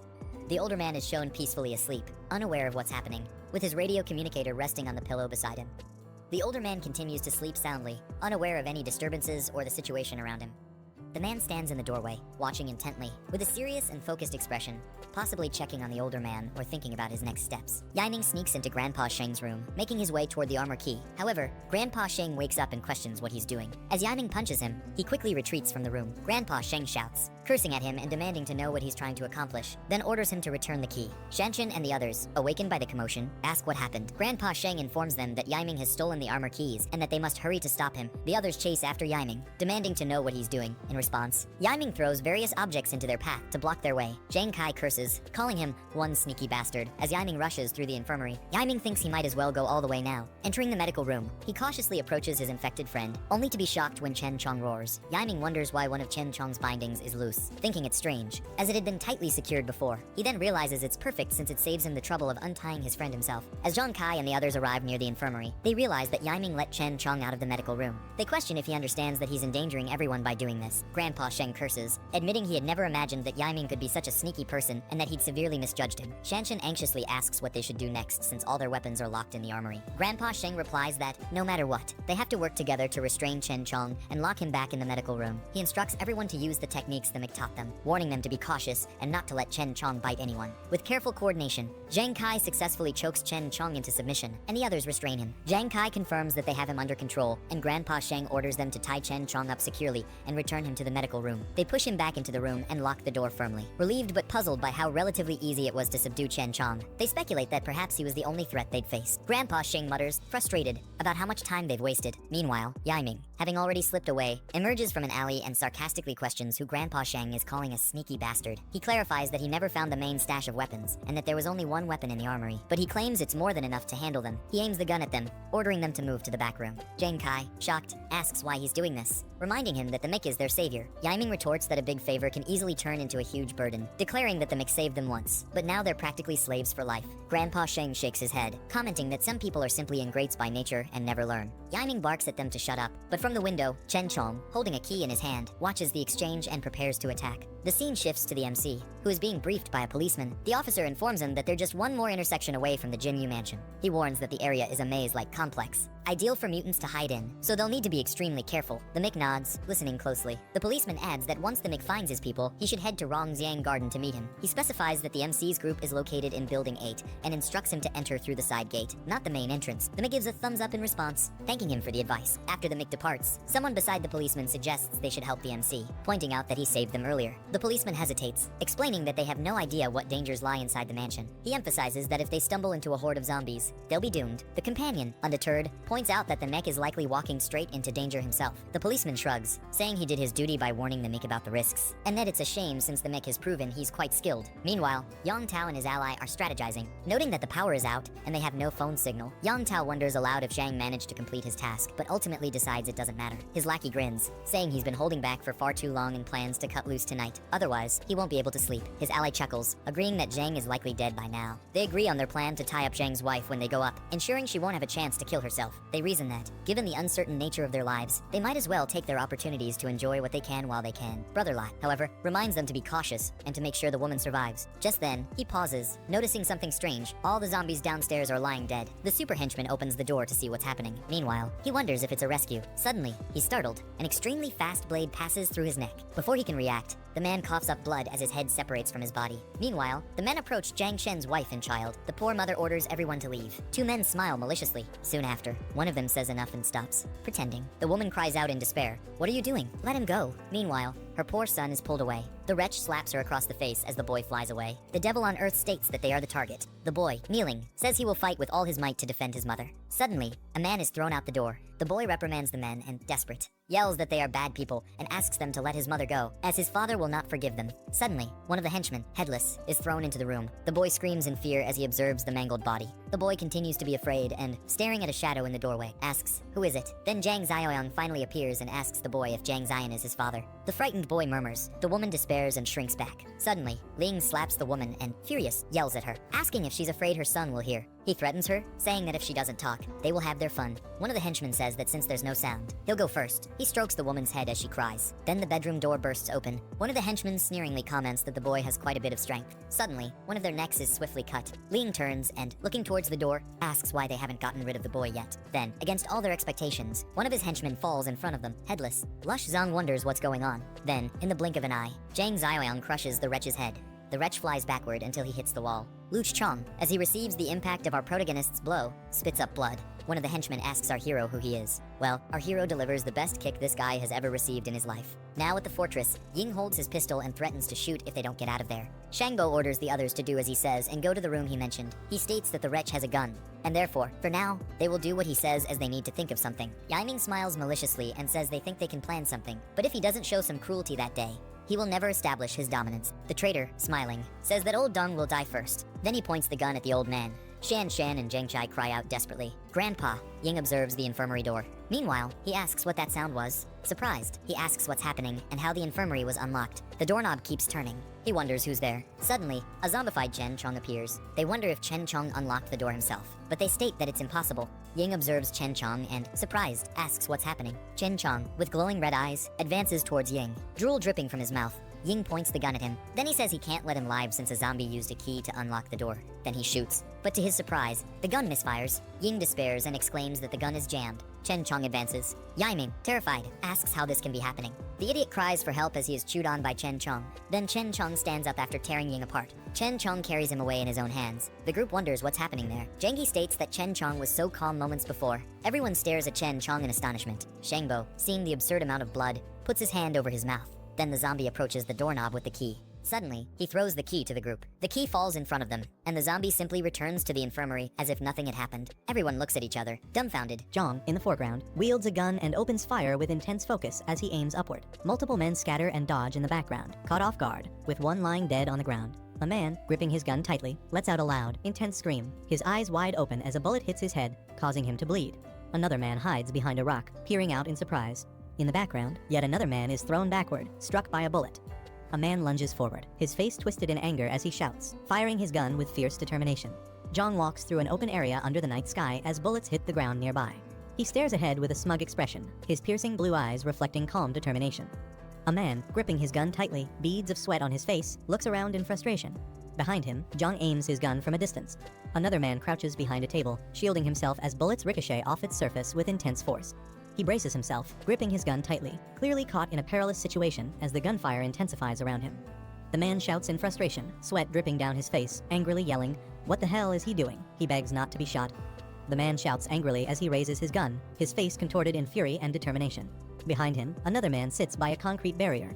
Jong's eyes widen in surprise, his gaze sharply focused as he registers something unexpected. He swiftly moves his hand, firing his weapon with a focused and determined expression. A man recoils in shock, his face twisted with horror as bright red laser sights focus directly on him.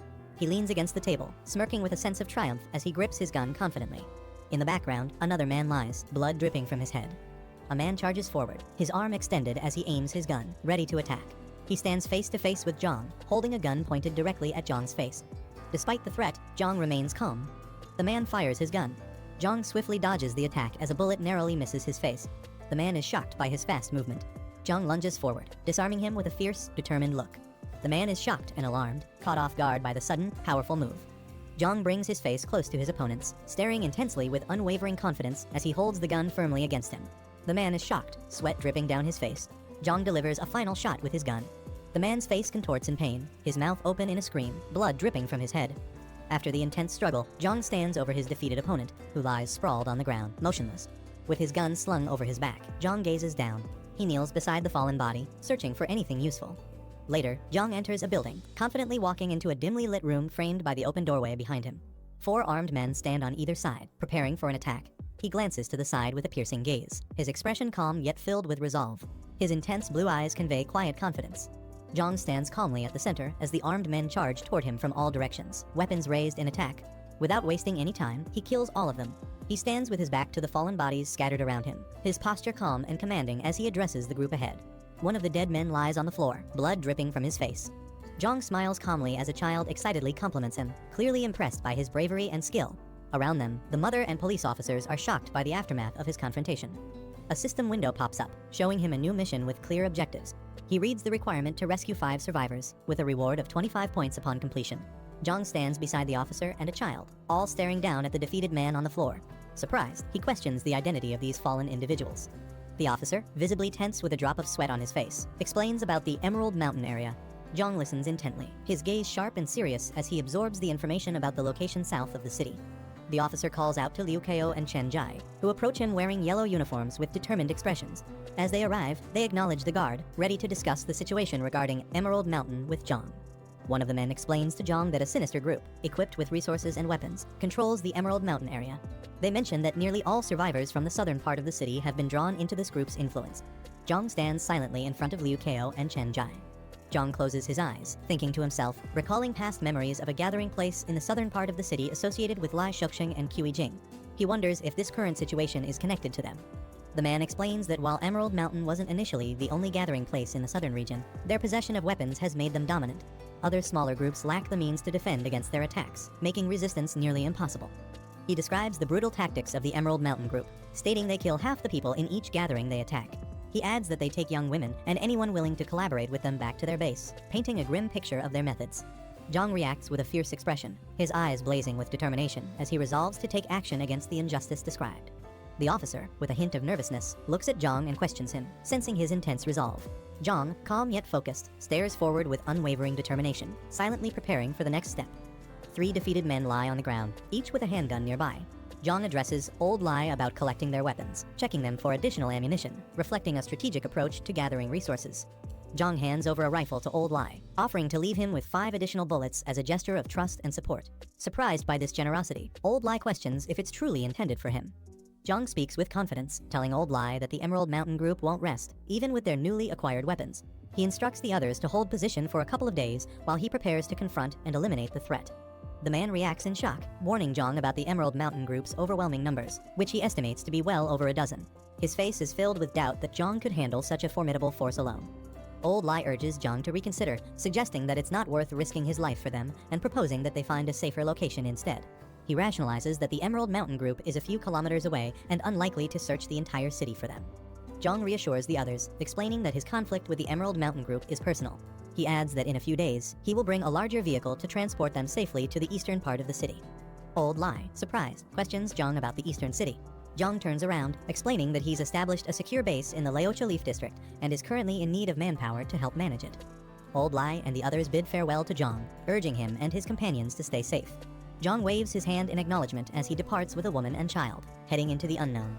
1 hour later, a man sits calmly on a rooftop, shaded by a hat, with his weapon in hand, overlooking a quiet, empty street. 3 lifeless zombies hang grimly in front of a building labeled Emerald Mountain, their forms battered and broken. 4 individuals sit around a large conference table, engaged in a serious discussion. A man with reddish hair and glasses, smoking a cigarette, asks about the unresolved supply issues at Golden Blaze Entertainment City. His expression is calm yet probing. Xiao Lai responds with a confident smile, assuring the man that he has already sent people to handle the situation at Golden Blaze Entertainment City.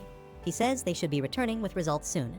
Another man with a relaxed demeanor points out to Wen Ji that the Golden Blaze area houses many high-end foreign residents, implying the importance of maintaining appearances and resources there. He jokingly suggests they can't just focus on Entertainment City's supplies alone, hinting at a broader responsibility. Xiao Lai grins broadly, addressing Kai Ji and suggesting there's no need to worry, as he has already arranged everything. He assures them that his people will return not only with supplies, but also with any live individuals they encounter. Wen Ji, cigarette in hand, addresses Xiao Lai with a casual yet condescending tone. He remarks that, despite all the tasks given, Xiao Lai has yet to successfully complete even one. Xiao Lai enthusiastically assures Wen Ji that he will definitely handle the task this time, promising his utmost commitment. In the background, Kai Ji, with dark hair, watches with an amused smile, observing his confidence. After the meeting, Xiao Lai and another man stand outside a building, Xiao panting heavily as he tries to catch his breath. The other man, concerned, asks if he is all right, clearly worried about Xiao Lai's condition. Brother Lai, with a tense expression, asks if the 7 individuals have returned. His companion, coughing weakly, informs him that he sent people to check an hour ago, but brings bad news, adding to the growing concern. Under the moonlit sky, Brother Lai reacts in shock upon hearing that all 7 were killed. Frustrated and disbelieving, he questions how Rongyang Garden, supposedly filled with ordinary citizens, could have. A car approaches a large, secluded building at night, casting an ominous shadow under the moonlight. Inside, Yaiming hears the car's arrival and excitedly exclaims that it must be her brother Yang, drawing the attention nearby Old Man and Zhang Kai. As the car pulls up to the entrance, a system notification appears, marking the mission, taking responsibility as completed and awarding system points. As Yang steps out of the car, Yaiming eagerly greets him, relieved to see him return. The group gathers around, with one of them confirming Yang's identity as Lu Yaiming. Shocked, Yaiming realizes that they all knew his true identity from the start, leaving her visibly surprised and questioning what else has been hidden from her. He instructs Zhang Kai to escort their guests to their rooms before joining him in the infirmary, signaling a moment of rest and recovery for everyone.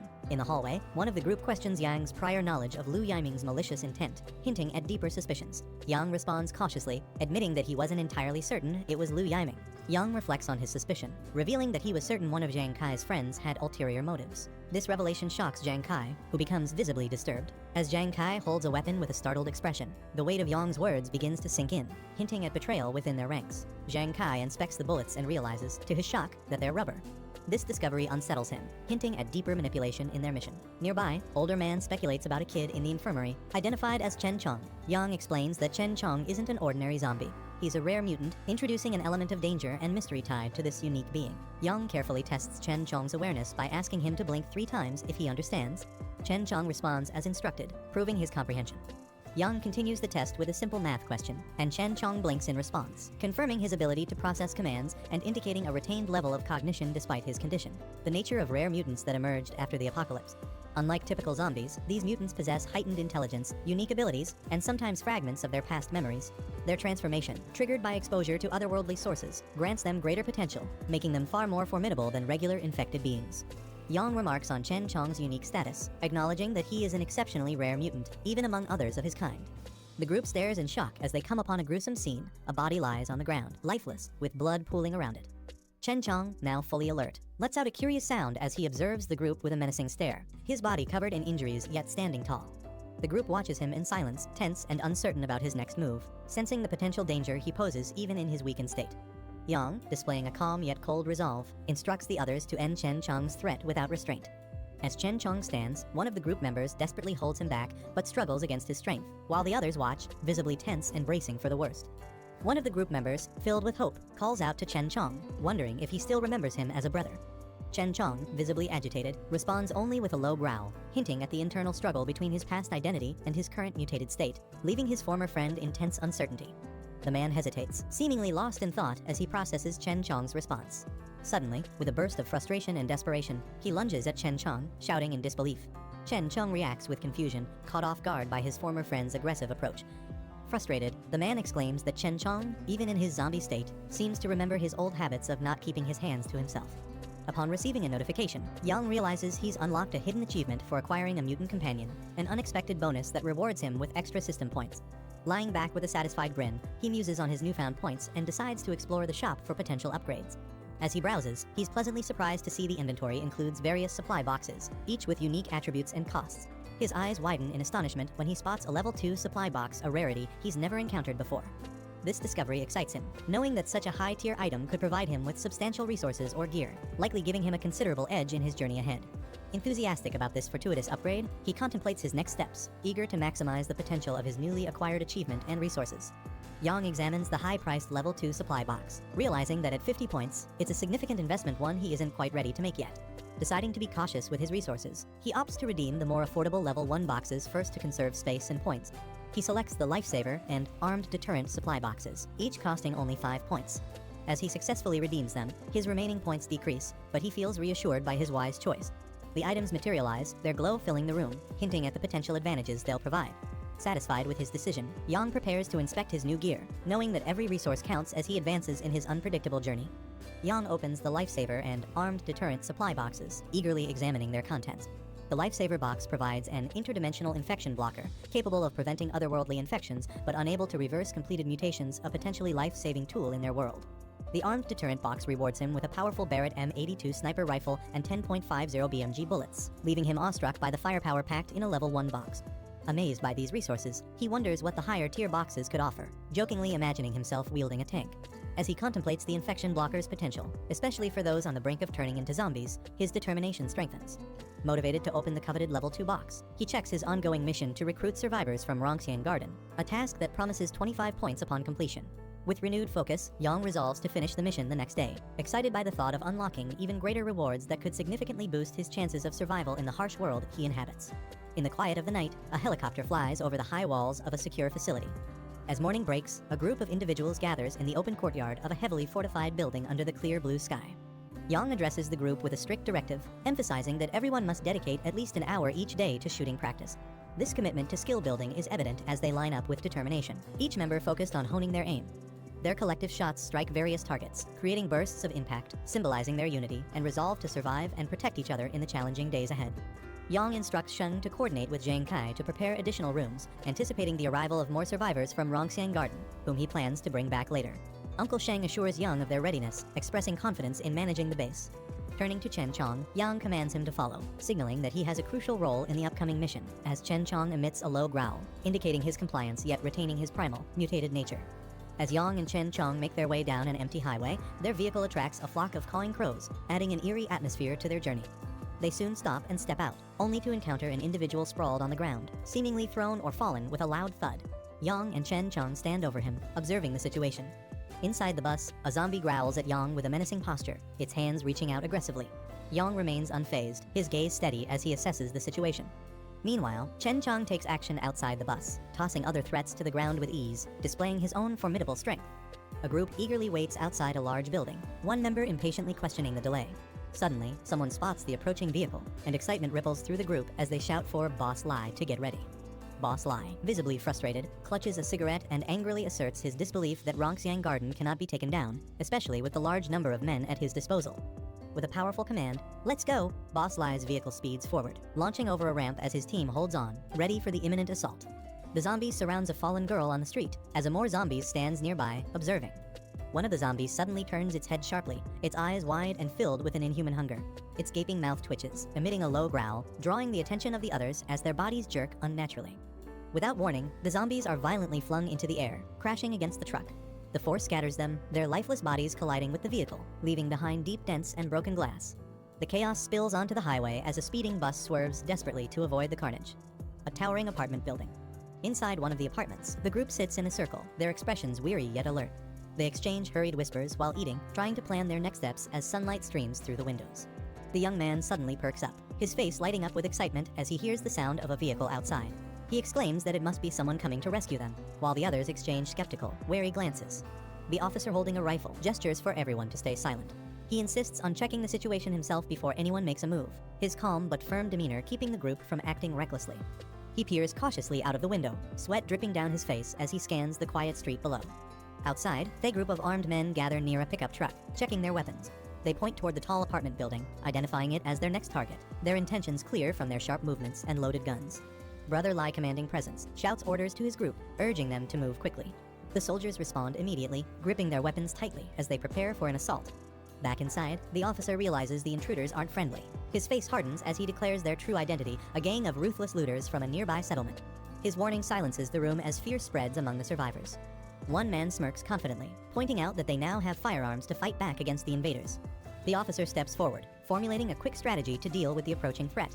He insists that everyone take their assigned positions, while he prepares to head to the rooftop for a better vantage point. The invaders move closer, their vantage point allowing them to scope the building. One of them points out the distance, ensuring they are just within range to strike their targets effectively. With a commanding gesture, Brother Lai raises his firearm, signaling the group to prepare for an assault. The team aligns behind him, their faces devoid of hesitation as they aim their weapons at the building. Inside the apartment, the survivors spot the attackers from the window. Shouting in alarm, they quickly duck, narrowly avoiding the barrage of bullets that rains down on their position. The gunfire echoes through the air as the invaders unleash a relentless volley, shattering windows and tearing through walls. Their precision and firepower force the survivors into a desperate scramble for cover. The man invaders charges ahead, shouting commands as he dodges the shattered glass. His determination is evident as he leads the offensive, undeterred by the chaos around him. Moments later, he halts and issues new orders. He instructs his team to surround the building, warning them to fire at anyone who dares to show themselves. Standing in front of his crew, he raises a megaphone, preparing to deliver a chilling ultimatum to the survivors. As the leader speaks through the megaphone, a sudden gunshot pierces the air, striking one of his men in the head. The group is caught off guard, panic spreading as they realize they're under fire. Chaos ensues as one of the attackers collapses to the ground, his weapon falling from his hand. Brother Lai and his subordinates react quickly, scanning their surroundings for the sniper. Another shot rings out, hitting Brother Lai in the leg, and he stumbles backward in agony. His cries echo through the courtyard, urging his team to find cover as the sniper continues their assault. The officer retreat, their weapons still drawn, while the survivors inside the building press their advantage. The security guard at the window reloads his rifle, taking aim again with steady determination. Frustrated, Brother Lai growls in anger, realizing their intel underestimated the survivors' firepower. He clenches his teeth, vowing not to retreat, even as his men waver in the face of heavy resistance. From a nearby alley, one of the invaders whispers to their leader, suggesting they retreat. Brother Lai reluctantly agrees, signaling his team to pull back while vowing to return with greater force. One of the invaders panics and begins running ahead, shouting in fear. The leader yells at him to wait for the signal. Moments later, the runner is struck by gunfire, collapsing lifelessly onto the pavement. His abrupt fall serves as a grim warning to the others as they hesitate, caught between fear and loyalty. Brother Lai clenches his fists in frustration and shouts to rally his group. He demands that everyone charge together on his count. With his signal, the group rushes forward, their movements chaotic yet determined. The tension thickens as bullets fly, leaving destruction in their wake. Amidst the commotion, he smirks confidently, realizing the survivors' defenses are dwindling. However, as he reloads his weapon, his mind races to figure out their next move. Gunfire erupts again, striking down more of his men. Brother Lai takes cover, dodging a close shot, as his frustration begins to show. He curses under his breath, realizing the situation is spiraling out of control. Despite the mounting losses, his resolve remains unshaken as he calculates his next step. The officer reloads his rifle calmly, keeping a sharp eye on the fleeing invaders. His composed demeanor contrasts with the chaos unfolding below. The invaders rush to their vehicle, shouting for the driver to start the engine. Their desperation is evident as they scramble to escape the hail of bullets from the survivors. One of the attackers, left behind, waves frantically as the truck speeds off. He yells for them to stop, but his pleas are drowned out by the sound of gunfire. A bullet whizzes past, knocking off his cap as he stumbles in shock. His expression turns to fear as more shots close in, forcing him to sprint for cover. The fleeing truck weaves through the street while bullets rain down on it. The attackers inside huddle low, trying to shield themselves from the relentless assault. A bus speeds through the highway, weaving between cars with precision. Inside the bus, Zhang sits behind the wheel, his sharp gaze fixed ahead. He mutters something under his breath. From an overhead view, another vehicle crosses paths with the bus at an intersection. The tension rises as the two vehicles barely avoid colliding. He grips the steering wheel tightly, his expression turning serious. He mutters about finishing the task at hand, prioritizing the mission over everything else. The bus comes to a halt near a residential complex, its engine rumbling softly in the silence. Stepping out of the bus, Zhang observes the area with a calm but calculating demeanor. He notices a fallen figure nearby, their cap and weapons scattered on the ground, suggesting they were fleeing. His companion stands silently beside him. The tension builds as their focus shifts to the lifeless body, contemplating their next move. A chilling grin spreads across the companion's face, their expression sending a shiver through the air. The unsettling sound of laughter escapes their lips, breaking the silence. Zhang smirks and teasingly asks his companion if he wants to eat. With a devilish grin, he permits his companion to feed, remarking that it's better than letting others take advantage of them later. The companion's eyes glow menacingly, his expression twisted with hunger and anticipation. He casually instructs his companion to meet him at the base of Building 8 after finishing the task. The companion lunges at the lifeless body on the ground, ready to devour it. He can lie enjoy his meal. Zhang stands in the courtyard, two bodies sprawled on the ground near him. He comments that Lai Hongli was ruthless in the killings. Above, the kid peers out of a broken window, calling out in shock and recognition, "Brother Zhang," as Zhang turning his head slightly as the voice continues to echo from the balcony. The group approaches the Zhang, with Officer calling out to Zhang and asking if he had defeated all the enemies. The man confidently claims credit, saying it was thanks to the rifle Zhang provided and boasting about his skills as a retired marksman. Suddenly, a loud roar echoes through the area, startling the group as they turn toward the noise. A zombie approaches the group, their steps deliberate and heavy. Zhang's zombie friend twists into a grotesque expression, his veins bulging as he snarls. The group reacts immediately, with Officer shouting a warning about zombies while raising his rifle, readying for action. Panic spreads as the threat becomes clear. Zhang steps forward, holding a broken weapon and telling the group to relax, assuring them the approaching friend is one of theirs. The officer questions his statement, nervously eyeing the snarling man. He calmly directs his friend to another body nearby, instructing it to eat. The zombie roars in response, drawing all attention toward it. The officer, sweating nervously, asks Zhang if he can communicate with zombies. Zhang, remaining calm, explains that the zombie isn't ordinary and assures them it's complicated. He directs the group to get on the bus, promising to explain further. As they prepare to leave, Zhang tells the zombie to finish eating quickly and join them back at the bus. The creature gives a faint gesture in acknowledgement while continuing to feed. The zombie adjusts a muzzle over its face, securing it tightly. It then approaches the bus where the group is waiting. The kid, gripping a pole nervously, remarks in disbelief about the zombie's act of muzzling itself, his voice filled with both shock and confusion. Zhang comments on the muzzle remark, cautiously warned that the zombie might retaliate if it overhears. Amused, Zhang reassures him, encouraging the comment. The zombie steps onto the bus as the doors close, and the vehicle pulls away, leaving the city behind as the group watches from inside. The officer notices the bus tilting slightly, his expression shifting to concern. Meanwhile, the zombie begins to make slurred, broken sounds as it tries to communicate. Zhang turns to it in surprise, questioning if it can now talk. The zombie continues attempting to articulate words, albeit clumsily, leaving the group astonished. He observes that after consuming 6 corpses, Chen Chang, the zombie, seems to have started evolving. Determined to use this growth, he declares they must return to the settlement quickly to convert these advancements into strength. The bus speeds down the road as the passengers brace themselves, still amazed at the reality of traveling with a functioning zombie. Meanwhile, a man berates Brother Lai for failing a mission, criticizing his incompetence in front of others at a meeting table. Brother Lai, sweating profusely, tries to defend himself, explaining to Boss Lin that the opponents had automatic rifles. Lin dismisses the excuse, questioning the plausibility of small-town cops wielding such advanced weaponry and accusing the man of lying. Brother Lai insists on his claim, pleading for someone to verify the truth of his statement. One of the men suddenly strikes the Brother Lai, sending him sprawling to the ground. He clutches his arm in pain, gritting his teeth as he tries to recover. The man glares at him, muttering that he's been fed up with this useless idiot for a long time. The man suggests exploiting the heavy losses suffered by their rival, telling at an opportunity to seize control. Another man smirks, accusing him of being more interested in the woman accompanying their rival. The accused laughs nervously, denying the claim, but the conversation takes a darker turn as they propose treating the woman as shared property. Lin smiles slyly, instructing his subordinate not to rush and promising to find the right opportunity. In the hallway outside the room, Brother Lai lingers, listening intently. His face darkens as he clenches his teeth, clearly distressed by the conversation he overhears. Meanwhile, on to the luxurious estate under a bright sky. Inside, Brother Lai angrily kicks over a chair, cursing in frustration. Kai Jing, startled, asks what's wrong. But he brushes off her concern, hastily instructing her to pack her belongings as they need to leave immediately. Despite his agitation, she tries to calm him with a reassuring. He urgently explains that the place will soon become unsafe, insisting they need to leave and plan ahead. He calls out to someone for assistance. Another subordinate enters, addressing him as Boss Lai and asking for orders. Brother Lai commands him to gather the remaining members, preparing for a crucial action to take place at midnight. Kijing stands quietly in the background, listening intently. His expression shifts to one of suspicion and concern, silently processing the urgency of the situation. Meanwhile, Zhang Group arrives at a secure facility, parking the bus inside his fortified compound. One of the group members steps out and looks around in awe, exclaiming that the location is truly a doomsday fortress, marveling at its defensive setup. Zhang checks his mission status, noting the completion of the survivor recruitment task and an exceeded target, earning bonus points. With his total points updated, he remarks on the reward system. He then informs Chen Chong that they'll be heading to the southern district the next night. The officer questions the reason for the trip. His curiosity piqued as Zhang remains confident and composed. Then he smirks, explaining that he has unresolved grudges to settle with the people at Bichui Mountain Villa. Later, he sits in his room, accessing a high-tech interface to unlock a level 2 supply crate using his points. He eagerly selects the crate, acknowledging it as his first level 2 upgrade, ready to discover its contents. He redeems the level 2 high-tech supply crate, deducting 50 points and leaving him with 16 points. Swirling energy surrounds him as the crate begins to unlock. With intense focus, he mutters, "Don't let me down," anticipating the rewards inside. Zhang opened the black tech supply crate level 2, and a radiant light burst forth, illuminating his surroundings. The reward materialized in front of him, a stamina enhancement potion plus 20. Without hesitation, Zhang reached out toward the glowing prize. He examined the stamina enhancement potion in his hand, impressed by the quality of the reward from the level 2 crate. He couldn't help but acknowledge its usefulness, knowing it would give him the extra edge he needed in the challenges ahead. However, moments later, Zhang injected the stamina enhancement potion into his arm, feeling the immediate surge of energy course through his body, as he let out a strained groan.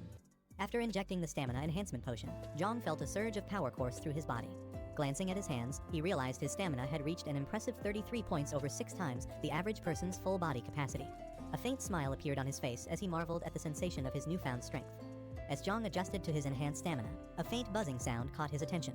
He turned, narrowing his eyes as a mosquito hovered near him. Without hesitation, Zhang swiftly pinched it between his fingers, crushing the insect effortlessly. Zhang froze as mosquito buzzed aggressively near his face, its reflection visible in his eye. Moments later, he casually flicked it away with precision, causing the insect to fall to the ground. Sitting comfortably, he glanced at twitching body with a confident smirk. As the sun set over the horizon, the fortress stood tall against the vibrant sky. Outside, Zhang and his group stood alert, with weapons ready and their focus unwavering. They prepared for the challenges that lay ahead. The officer turned to Zhang, confirming his assignment to head toward the south side of the city. Zhang nodded slightly. He was ready for the task ahead as the evening light cast long shadows across the fortress. Zhang handed over the task of training the group to Zai, recognizing his exceptional shooting skills. Zhang requested Zai to prepare the team for the upcoming challenges, trusting his expertise to strengthen their combat readiness. With a confident smile, Zai assured Zhang that training was his specialty and promised to handle it without any issues. He signaled to Chen Chong as they prepared to head out for their mission. Without wasting a moment, they boarded the vehicle, ready to face whatever challenges awaited them. The bus roared to life, leaving the fortress behind as it rolled through the gates, heading toward. Under the starry sky, Boss Lai glanced at the towering building and asked about King's progress, concerned about his position. Assured by his men that King was already in place, Boss Lai gave the command to move out. With a determined stride, he led his team forward, their footsteps echoing in the quiet night as they prepared for the next phase of their mission. As the headlights of a speeding vehicle illuminated the night, Boss Lai and his men shielded their eyes, momentarily blinded by the sudden glare. The unexpected interruption left them on high alert. As the car's headlights illuminated the dark street, a group of armed men surrounded it, forming a menacing barrier under the night sky. At the center, a leader stepped forward, his sharp silhouette cutting through the tension. Inside the vehicle, shadows masked the identities of the occupants. The sudden flash of light from the approaching car left the group momentarily blinded, forcing them to shield their eyes in confusion and frustration. Before they could regroup, a commanding with a sharp mustache stepped forward, holding a gun and demanding sternly, "Where are you guys going?" The man named Dong Zhu confronted the group, his sharp gaze freezing them in their tracks. Boss Lai, trembling slightly, quickly tried to explain, stating they had planned to use the cover of darkness to scout out Rongxiang Garden. Zhang immediately asked Boss Zhu's sharp gaze fixated on Rongxiang Garden, questioning the unexpected plan. Before anyone could respond, one of the men collapsed to the ground under a brutal strike, highlighting the harsh and unforgiving environment they were navigating. As the unconscious man lay on the ground, the group was thrown into panic. One of them shouted King's name in a desperate attempt to get a response. Boss Lai met with silence. Boss Lai, in a fit of frustration and fear, slapped his companion, yelling at him to open his eyes and focus on the situation at hand. As Boss Zhu's loomed over them, Boss Lai men froze in confusion, their panic palpable as they questioned the identity of this unexpected adversary. Without hesitation, Boss Zhu barked an order, his voice cutting through the tension. "Take action." His armed subordinates immediately raised their weapons, bracing for what appeared to be an imminent confrontation. As the sound of gunfire erupted, bullets ricocheted off the surroundings with deafening bangs. Chaos unfolded as Boss Lai clutched his head in pain, reeling from the assault. Amidst the mayhem, his eyes widened in horror as his hand instinctively moved to cover his face. Boss Lai icy stare bore down on the men, his frustration mounting as they stammered excuses. Their trembling forms sprawled on the ground were a clear sign of their fear. Instead of wasting words, he pointed firmly, a clear demand in his actions, urging Boss Lai to look at the car, pushing them to confront the truth of who might be inside. Boss Lai focus was instantly drawn to the vehicle as Boss Zhu revealed the occupant. The moment Boss Lai laid eyes on them, his expression shifted from disbelief to rage. Among the individuals seated in the car, a familiar face sent a shockwave through him. It was Qi Jing. Jing, seated in the car with a confidence, smirks as he reveals the betrayal plan. Meanwhile, outside, Boss Lai erupts in rage upon hearing this. Held back by two of Jing's men, he furiously screams accusations of betrayal. Jing turned toward the composed Boss Zhang, seeking guidance amidst the tension. With a sly grin and calm demeanor, Boss Zhang lightly adjusted his glasses, exuding confidence as he prepared to respond to the unspoken chaos brewing outside. As the man clutched at the metallic collar tightening around his neck, gasping for air. Outside, one of Boss Zhu enforcers pulled a rope with precision, leaving Boss Lai helplessly suspended in the air as a clear warning of the consequences of betrayal. As Boss Lai is hoisted by a rope outside the gates of a luxurious estate. Struggling and coughing, his helplessness is accentuated by the imposing backdrop of the grand building and the serene night sky. Zhang and his team began moving in silence. The bus stopped a short distance from their target, a large, heavily guarded mansion. With their faces shadowed by the dim streetlights, they crept along the high walls, their steps light and deliberate, blending into the night. Each step brought them closer to their objective, with Zhang signaling for caution as they neared the mansion's side gate. As Zhang and his companion quietly advanced along the dimly lit street, they suddenly noticed Boss Lai towering over them. Zhang, sensing the tension, subtly raised his hand, his eyes narrowing in silent anticipation. As Boss Lai hung there gasping, his body shaking with fear and humiliation, Zhang stood beneath him, his cold eyes gleaming. Zhang looked up at Boss Lai with an air of dominance. With a dismissive flick of his fingers, a sharp sound echoed the signal for the release. The tightly bound rope gave way with a sudden snap, the tension unleashing as Zhu's body plummeted to the ground. Zhang watches coldly as Boss Lai collapses onto the ground. Walking forward, Zhang kneels down, gripping Boss Lai hair firmly and lifting his head. With an icy glare and a slight smirk, he leans closer. On the other side, inside the dimly lit room, shadows on the window reveal a laughter and intimate moments. The woman provocatively and tied to the bed, expresses frustration, demanding to be untied. The man leans close to the woman, suggesting this scenario is a playful reward. He coughed as he adjusted his pants, his ears catching an unfamiliar noise. "What's that sound?" he muttered. Approaching the window, he looked out. His grip on the window frame tightened, but he said nothing, his silence speaking volumes. Qi Jing is startled as he notices something unusual in outside before him, his expression change with confusion. Suddenly, loud gunfire echoes through the hallway. Two men are down, their pistols lying on the ground, smoke still rising from the barrels. As rapid knocking reverberates through the closed door, indicating someone outside, Qi Jing's gaze sharpens as he turns his focus toward the noise. Qi Jing and Zhang are caught off guard as Zhang suddenly leaps into the room, wielding a weapon. Qi Jing, clearly alarmed, questions the unexpected intrusion. Zhang's cold, focused gaze makes the tension in the room escalate. Before Qi Jing can fully react, Zhang closes the distance, pressing a blade against his neck, forcing him into silence. Zhang tightens his grip, pressing the blade closer to Qi Jing's neck, forcing him to freeze. Qi Jing gulps nervously, unsure of how to react. In a swift motion, Zhang throws him to the ground, leaving him stunned. Before anyone can intervene, Zhang leaps toward Zhang, effortlessly knocking him down. The others in the room are shocked. Zhang angrily shouts at Zhang, demanding to know who he is, while Kai Cheng recognizes him, calling out his name in disbelief. Zhang charges forward, throwing his knife with deadly precision. Zhang tries to dodge, but is struck, coughing in pain as he collapses. Chaos erupts as Kai Cheng screams in agony, Zhang collapsing to the bed after being fatally wounded. Kai Cheng nervously addresses Zhang, asking what he wants. Zhang smirks, mocking the situation and sarcastically commenting on their predicament. He then taunts them further, mentioning how someone named Lai Shuxing would react if he saw them in this state. Zhang's leave the room as he moves toward the door. Kai Cheng panics as Zhang mentions Lai Shuxing as she repeats the name. Suddenly, Brother Lai roaring with rage. Zhang steps back calmly, letting the chaos unfold. He lunges toward Kai Cheng, his massive hand reaching for her as she freezes in fear, tears streaming down her face. Kai Cheng cries out in desperation, begging Brother Lai for forgiveness as his attack intensifies. Her voice fades into screams as blood splatters across the room. Moments later, the entire space falls silent.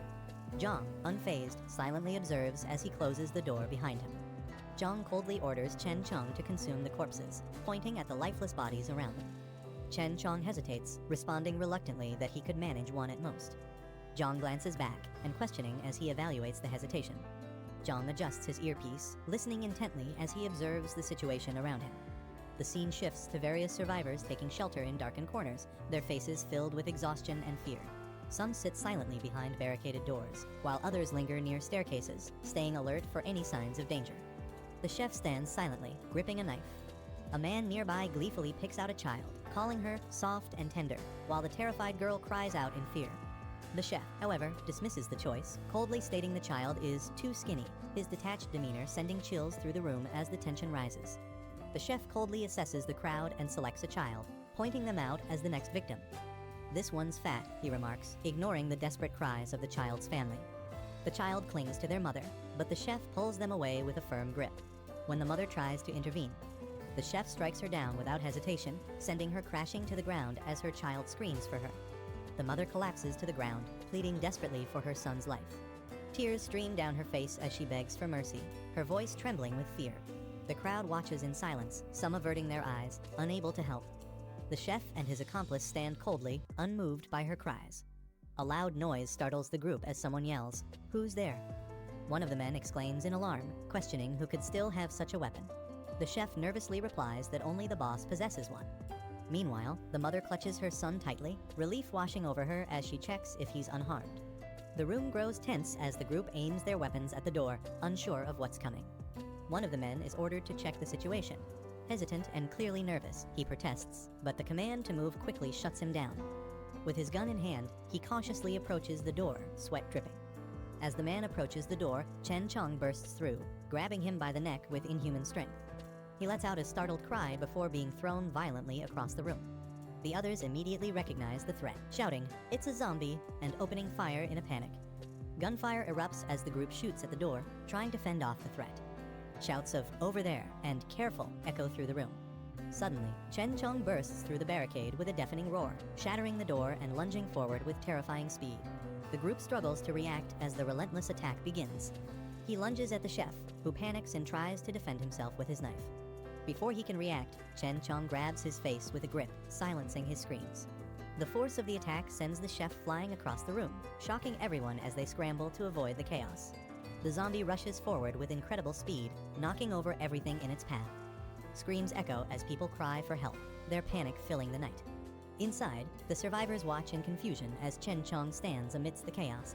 One whispers in disbelief, "It's not killing us." The survivors are baffled by Chen Chong behavior, questioning what's different about it. Zhang casually praises Chen Chong, calling it Brother Chong, and remarks how fast it is despite its restraints. He even adds that it looks cooler this way, leaving everyone even more confused about his connection to the Chen Chong. The group stood frozen in shock as the woman, clutching the child tightly, trembled. She couldn't believe it, a zombie had talked. At the center of the room, Cheng in a gas mask stood silently. Everyone's eyes were fixed on him, uncertain of what to do. The woman holding the child and another girl nearby shook uncontrollably, overwhelmed with fear. Their bodies trembled, unable to process what was happening. Breaking the tension, Zhang stepped forward calmly. With a reassuring smile, he gestured toward the child and told them not to be afraid. He explained that Cheng wouldn't attack, trying to ease the fear spreading among the group. The girls trembled as she described Cheng a terrifying monster capable of killing without hesitation. Tears welled up in her eyes. Zhang, standing calmly, narrowed his eyes, trying to process what she said. Something about it made him curious. Without hesitation, he asked if she had seen creatures like this before. The girl nodded hesitantly, clutching tightly onto the woman beside her. Zhang's sharp gaze fixed on her as he pressed further, demanding to know where she had seen it. With a shaky voice, the woman finally answered it was at the East City Decoration Market. As Zhang processed the information, he muttered to himself that things were advancing faster than expected. He thought it would take more time, but the reality was far worse. It was happening now. Even more concerning, the East City Decoration Market was dangerously close to Old Tea City. Cheng, clearly unsettled, hesitated before asking Zhang what these creatures were. Zhang, maintaining his calm, responded that they were rare mutants. Unlike typical zombies, these beings retained some level of rational thought and memory, which gave them an edge, making them far more dangerous and efficient hunters. Zhang continued, explaining that their abilities stemmed from unstable mutations. Though powerful, this instability turned them into unpredictable threats. Most rare mutants were erratic, violent, and uncontrollable, far more dangerous than regular zombies. Cheng trembled as he questioned his own fate. "What about me?" His eyes widened with fear. Zhang placed a steady hand on his shoulder, reassuring him. He explained that the masked man was one of the rare, lucky ones, a mutant who retained his sanity. Zhang promised to keep him grounded, ensuring he wouldn't lose control like the others. Shifting the focus, Zhang asked if there were other survivors nearby. The group hesitated before answering. They explained that many people were still trapped in the sales office, while others might have sought refuge in the basement. Zhang's expression turned serious as he realized the scale of the situation. He silently prepared himself. More people needed saving, and time was running out. Zhang led the group down a dark, narrow staircase toward the basement, their footsteps echoing in the silence. Suddenly, a faint noise broke the stillness. Open door stained with blood. Zhang's eyes widened as they entered the space. The others stood behind him, faces pale with dread as the scene unfolded. In the dim light, traces of blood and shadows hinted at a grim truth. Zhang's tone darkened as he explained what was happening. Survivors were being captured and brought here, only to be slaughtered mercilessly. The group walked deeper into the dark basement, their expressions tense as they processed the horrific scene before them.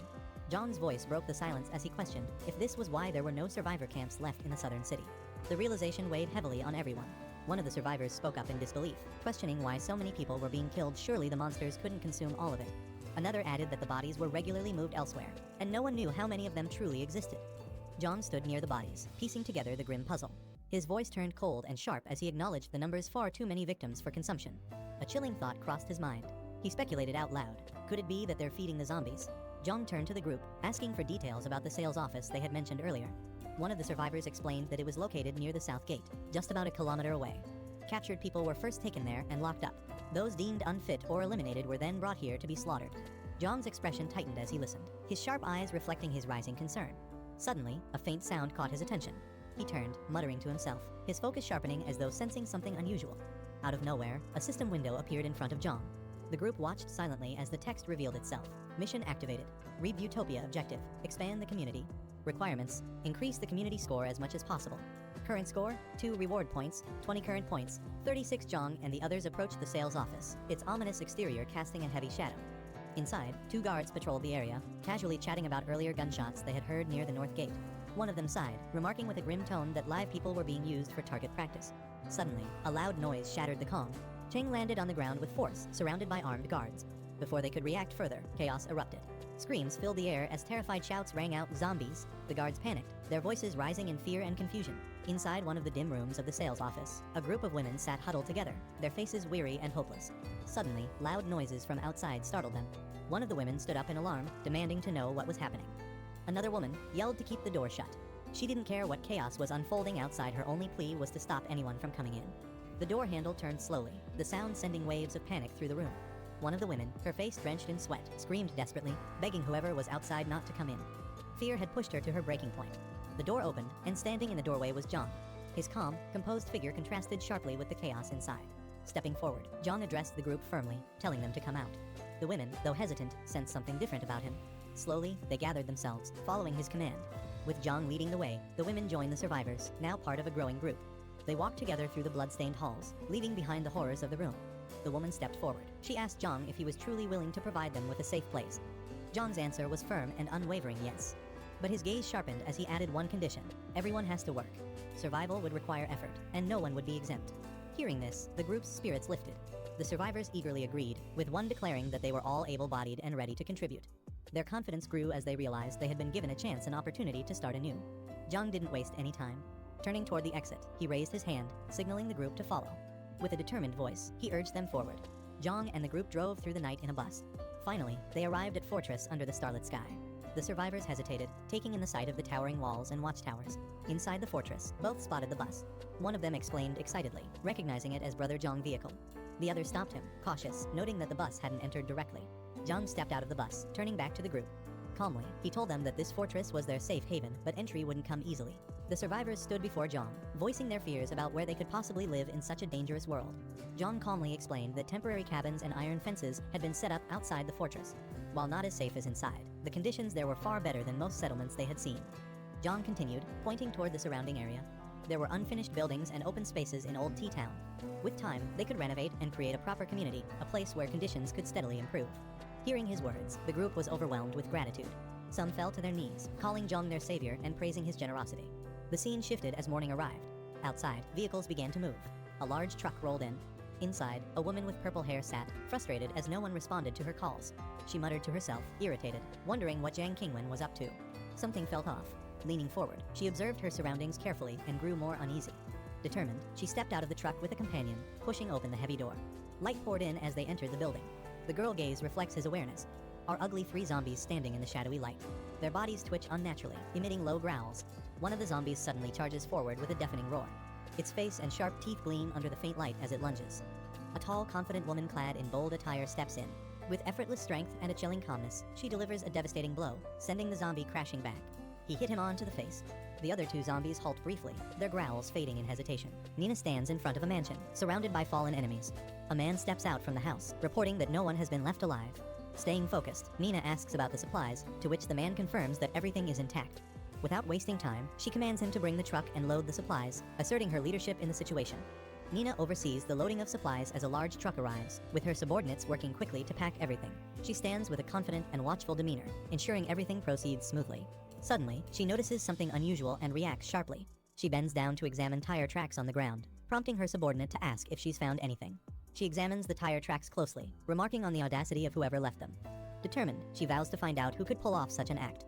Meanwhile, Jong sits on a balcony, reflecting on his current mission to expand the community and improve the community score, which is currently low. He ponders ways to increase the score, concluding that boosting the population size might be a key factor.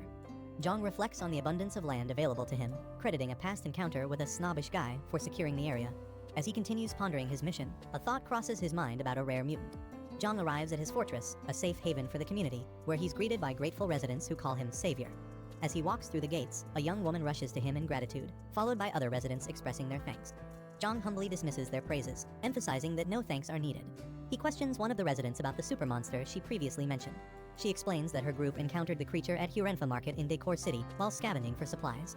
The resident recounts the terrifying encounter with the super monster, describing how several people were killed, and the chaos caused their group to scatter. She explains that she and her daughter fled and initially found refuge with a group from Bichui Mountain Villa, believing they were saved. Jong contemplates the situation, muttering Hurenfa as he pieces together the danger. She warns against provoking the monster, arguing they still have enough supplies. However, another points out the need to secure more resources to ensure long-term survival. Jong firmly interjects, emphasizing that Decor City is dangerously close, less than 2 kilometers away, and allowing the monster to remain poses a significant threat to their safety. As Jong prepares to face the monster, a bowl falls to the ground.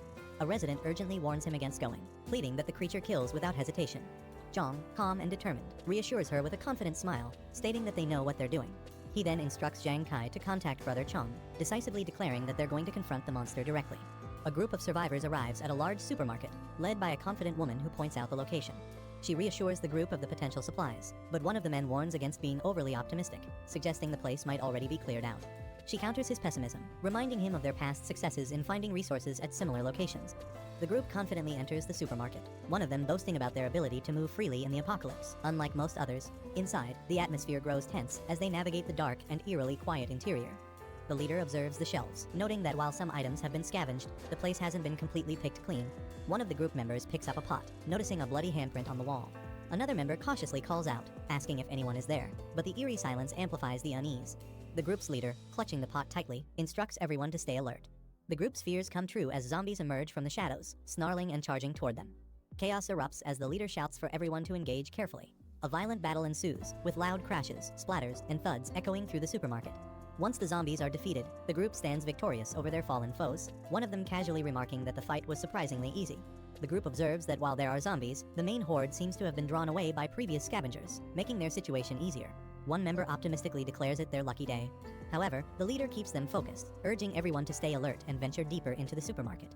As they proceed, an ominous figure looms in the shadows, a terrifying zombie with glowing red eyes and a menacing grin. The group stumbles upon a fully stocked section of the supermarket, overwhelmed with excitement at their discovery. One member exclaims it's a jackpot, suggesting the supplies they found could last them for years. Amid the enthusiasm, the leader spots something in the distance and points it out, directing everyone's attention. To their amazement, they find a pristine bed, an unexpected luxury in their harsh reality. One of the group members throws herself onto the bed, declaring she's staying there, overwhelmed by the rare comfort. The rest of the group lightens up, jokingly suggesting they settle down in the supermarket. 2 members decide to step away for a smoke, discussing whether it's a good idea to make this place their base. While smoking, one of the group members voices his concerns about the mall being hard to defend due to its multiple entrances and exits. He also warns that the abundance of supplies might attract unwanted attention. However, he mentions noticing a more secure 2-story building nearby that could be a better option. Before he can finish his thought, a loud noise startles them, and another member reacts in shock, realizing a potential threat is approaching. A terrifying zombie with glowing red eyes ambushes the group, grabbing one of the men and taunting him with talk of tender flesh. The other man panics, screaming and fleeing while shouting about a ghost. Back at the main area, the remaining group hears the commotion and anxiously wonders what's happening, their unease growing as the situation escalates. The terrifying zombie strikes one of the men with its sharp claws, impaling him through the chest. Lifting him effortlessly into the air, the creature showcases its immense strength. The sound of his body being torn apart echoes through the area, leaving a chilling and gruesome reminder of the danger lurking within the mall. The leader is paralyzed in shock, trying to process the monstrous sight before her. She quickly commands the group to retreat, but panic sets in as someone screams that escape is impossible. The group frantically starts running, with the monstrous zombie chasing after them, taunting them with sinister laughter and declaring that no one can escape. The monstrous zombie slashes through one of the fleeing members, leaving them screaming in agony. The rest of the group sprints away in panic, one yelling, "He don't want to die," as fear overtakes them. The leader pushes forward desperately, leading the escape, while chaos unfolds behind her. Every step is a race against death as the group struggles to outrun the relentless predator. The leader spots the exit in the distance, rallying the group with a shout of hope. The exit. We're almost there. She pushes forward with all her strength, but exhaustion catches up, and she collapses to the ground, struggling to catch her breath. As she glances back, fear floods her expression, realizing the relentless monster is still in pursuit, leaving her momentarily frozen in terror. The woman's sweat running down her face, startled and in shock as she looks ahead, raising her arms defensively. She shouts in fear. Chen Chong stands before her, his imposing presence filling the frame. He coldly states that he doesn't want to die. Later, he walks away, his back turned to her, as she watches him with a mix of confusion and caution. She softly questions his actions, unsure of his intent. The woman composes herself, her expression showing fear. She speaks to herself, calming her nerves and trying to regain focus. The woman looks at Zhang and Chen Chong beside him, surprised. She hesitantly asks who he is. Zhang steps forward with a calm demeanor and smirks slightly. He gestures toward her, mentioning something about a person who bought the land. Recognizing Zhang, the woman extends her hand. She confirms his identity as the man who was involved in the property deal, showing surprise. Zhang recalls her name, piecing together his memory of meeting her during the deal.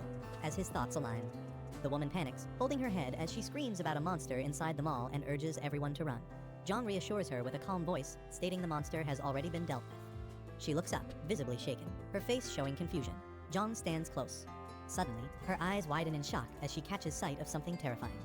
The grotesque muscular creature emerges, towering over Chen Chong. The creature snarls menacingly, accusing Chen Chong of trying to take something for himself. Zhang communicates with Chen Chong, asking if he can handle the situation alone. He responds calmly, deciding to give it a try. The next moment, the grotesque creature is sent flying through the air with immense force, crashing to the ground. Recovering quickly, the monster crouches low, grinning menacingly and muttering excitedly about encountering its kind for the first time. Without hesitation, the creature charges forward with blinding speed, its feral instincts guiding its movements as it heads straight toward Chen Chong in the distance. He braces himself as the creature attacks with overwhelming force, causing a massive impact that shakes the surroundings. The creature grins wickedly, taunting its opponent and speculating about whether its kind could consume each other. It growls, urging its opponent to evolve quickly, seemingly eager for a greater challenge. As the creature moves in for another attack, a powerful punch approaches its face, leaving it momentarily shocked as the blow seems to distort the space around it. Chen Chong counters the creature's charge, delivering a powerful blow that sends it crashing to the ground.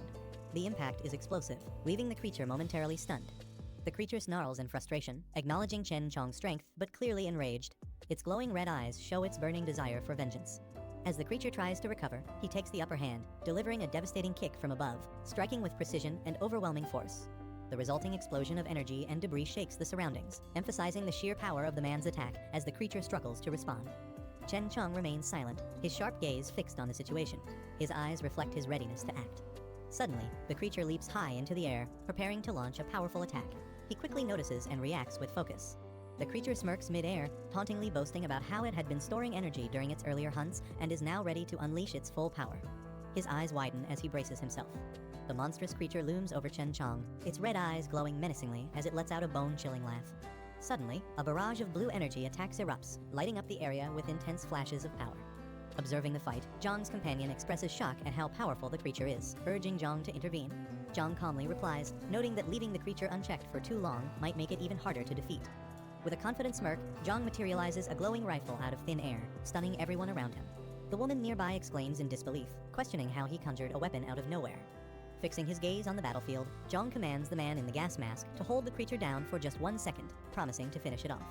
Chen Chong charges at the creature, grabbing it with both arms and shouting for it to let go. The creature resists, its claws gleaming dangerously. Zhang's rifle fires a powerful, blazing shot, the recoil reverberating as the bullet tears through the air. The bullet hits its mark, piercing the creature's head with deadly precision, leaving it stunned and reeling from the impact. The creature staggers back, its body trembling from the impact of the shot. Sparks fly as its feet slam into the ground, steadying its stance. With a sinister grin, it mocks the pain, laughing maniacally. It's enraged that the man dared to wound it, vowing to tear him apart. Zhang's companion stares in disbelief, exclaiming that even a direct hit to the creature's head couldn't kill it, leaving him shocked and concerned about what it will take to defeat the monster. Zhang fires a relentless barrage of bullets at the creature, his eyes focused and unyielding as the rifle glows with power. The creature laughs maniacally, mocking Zhang's efforts. However, its expression shifts as its body is riddled with bullets, leaving it visibly weakened. As the smoke clears, the group watches cautiously. The creature sways and collapses to the ground, its body emitting dark smoke. One of them hesitantly asks if it's finally dead. Zhang suggests that Chen Chang eat the creature to potentially boost his strength. Zhang checks system mission panel that appears in front of him, showing points and task updates. Surprised, he comments on the system's intricacy. Turning to the others, Zhang suggests not leaving empty-handed and proposes trying to clear out the supermarket.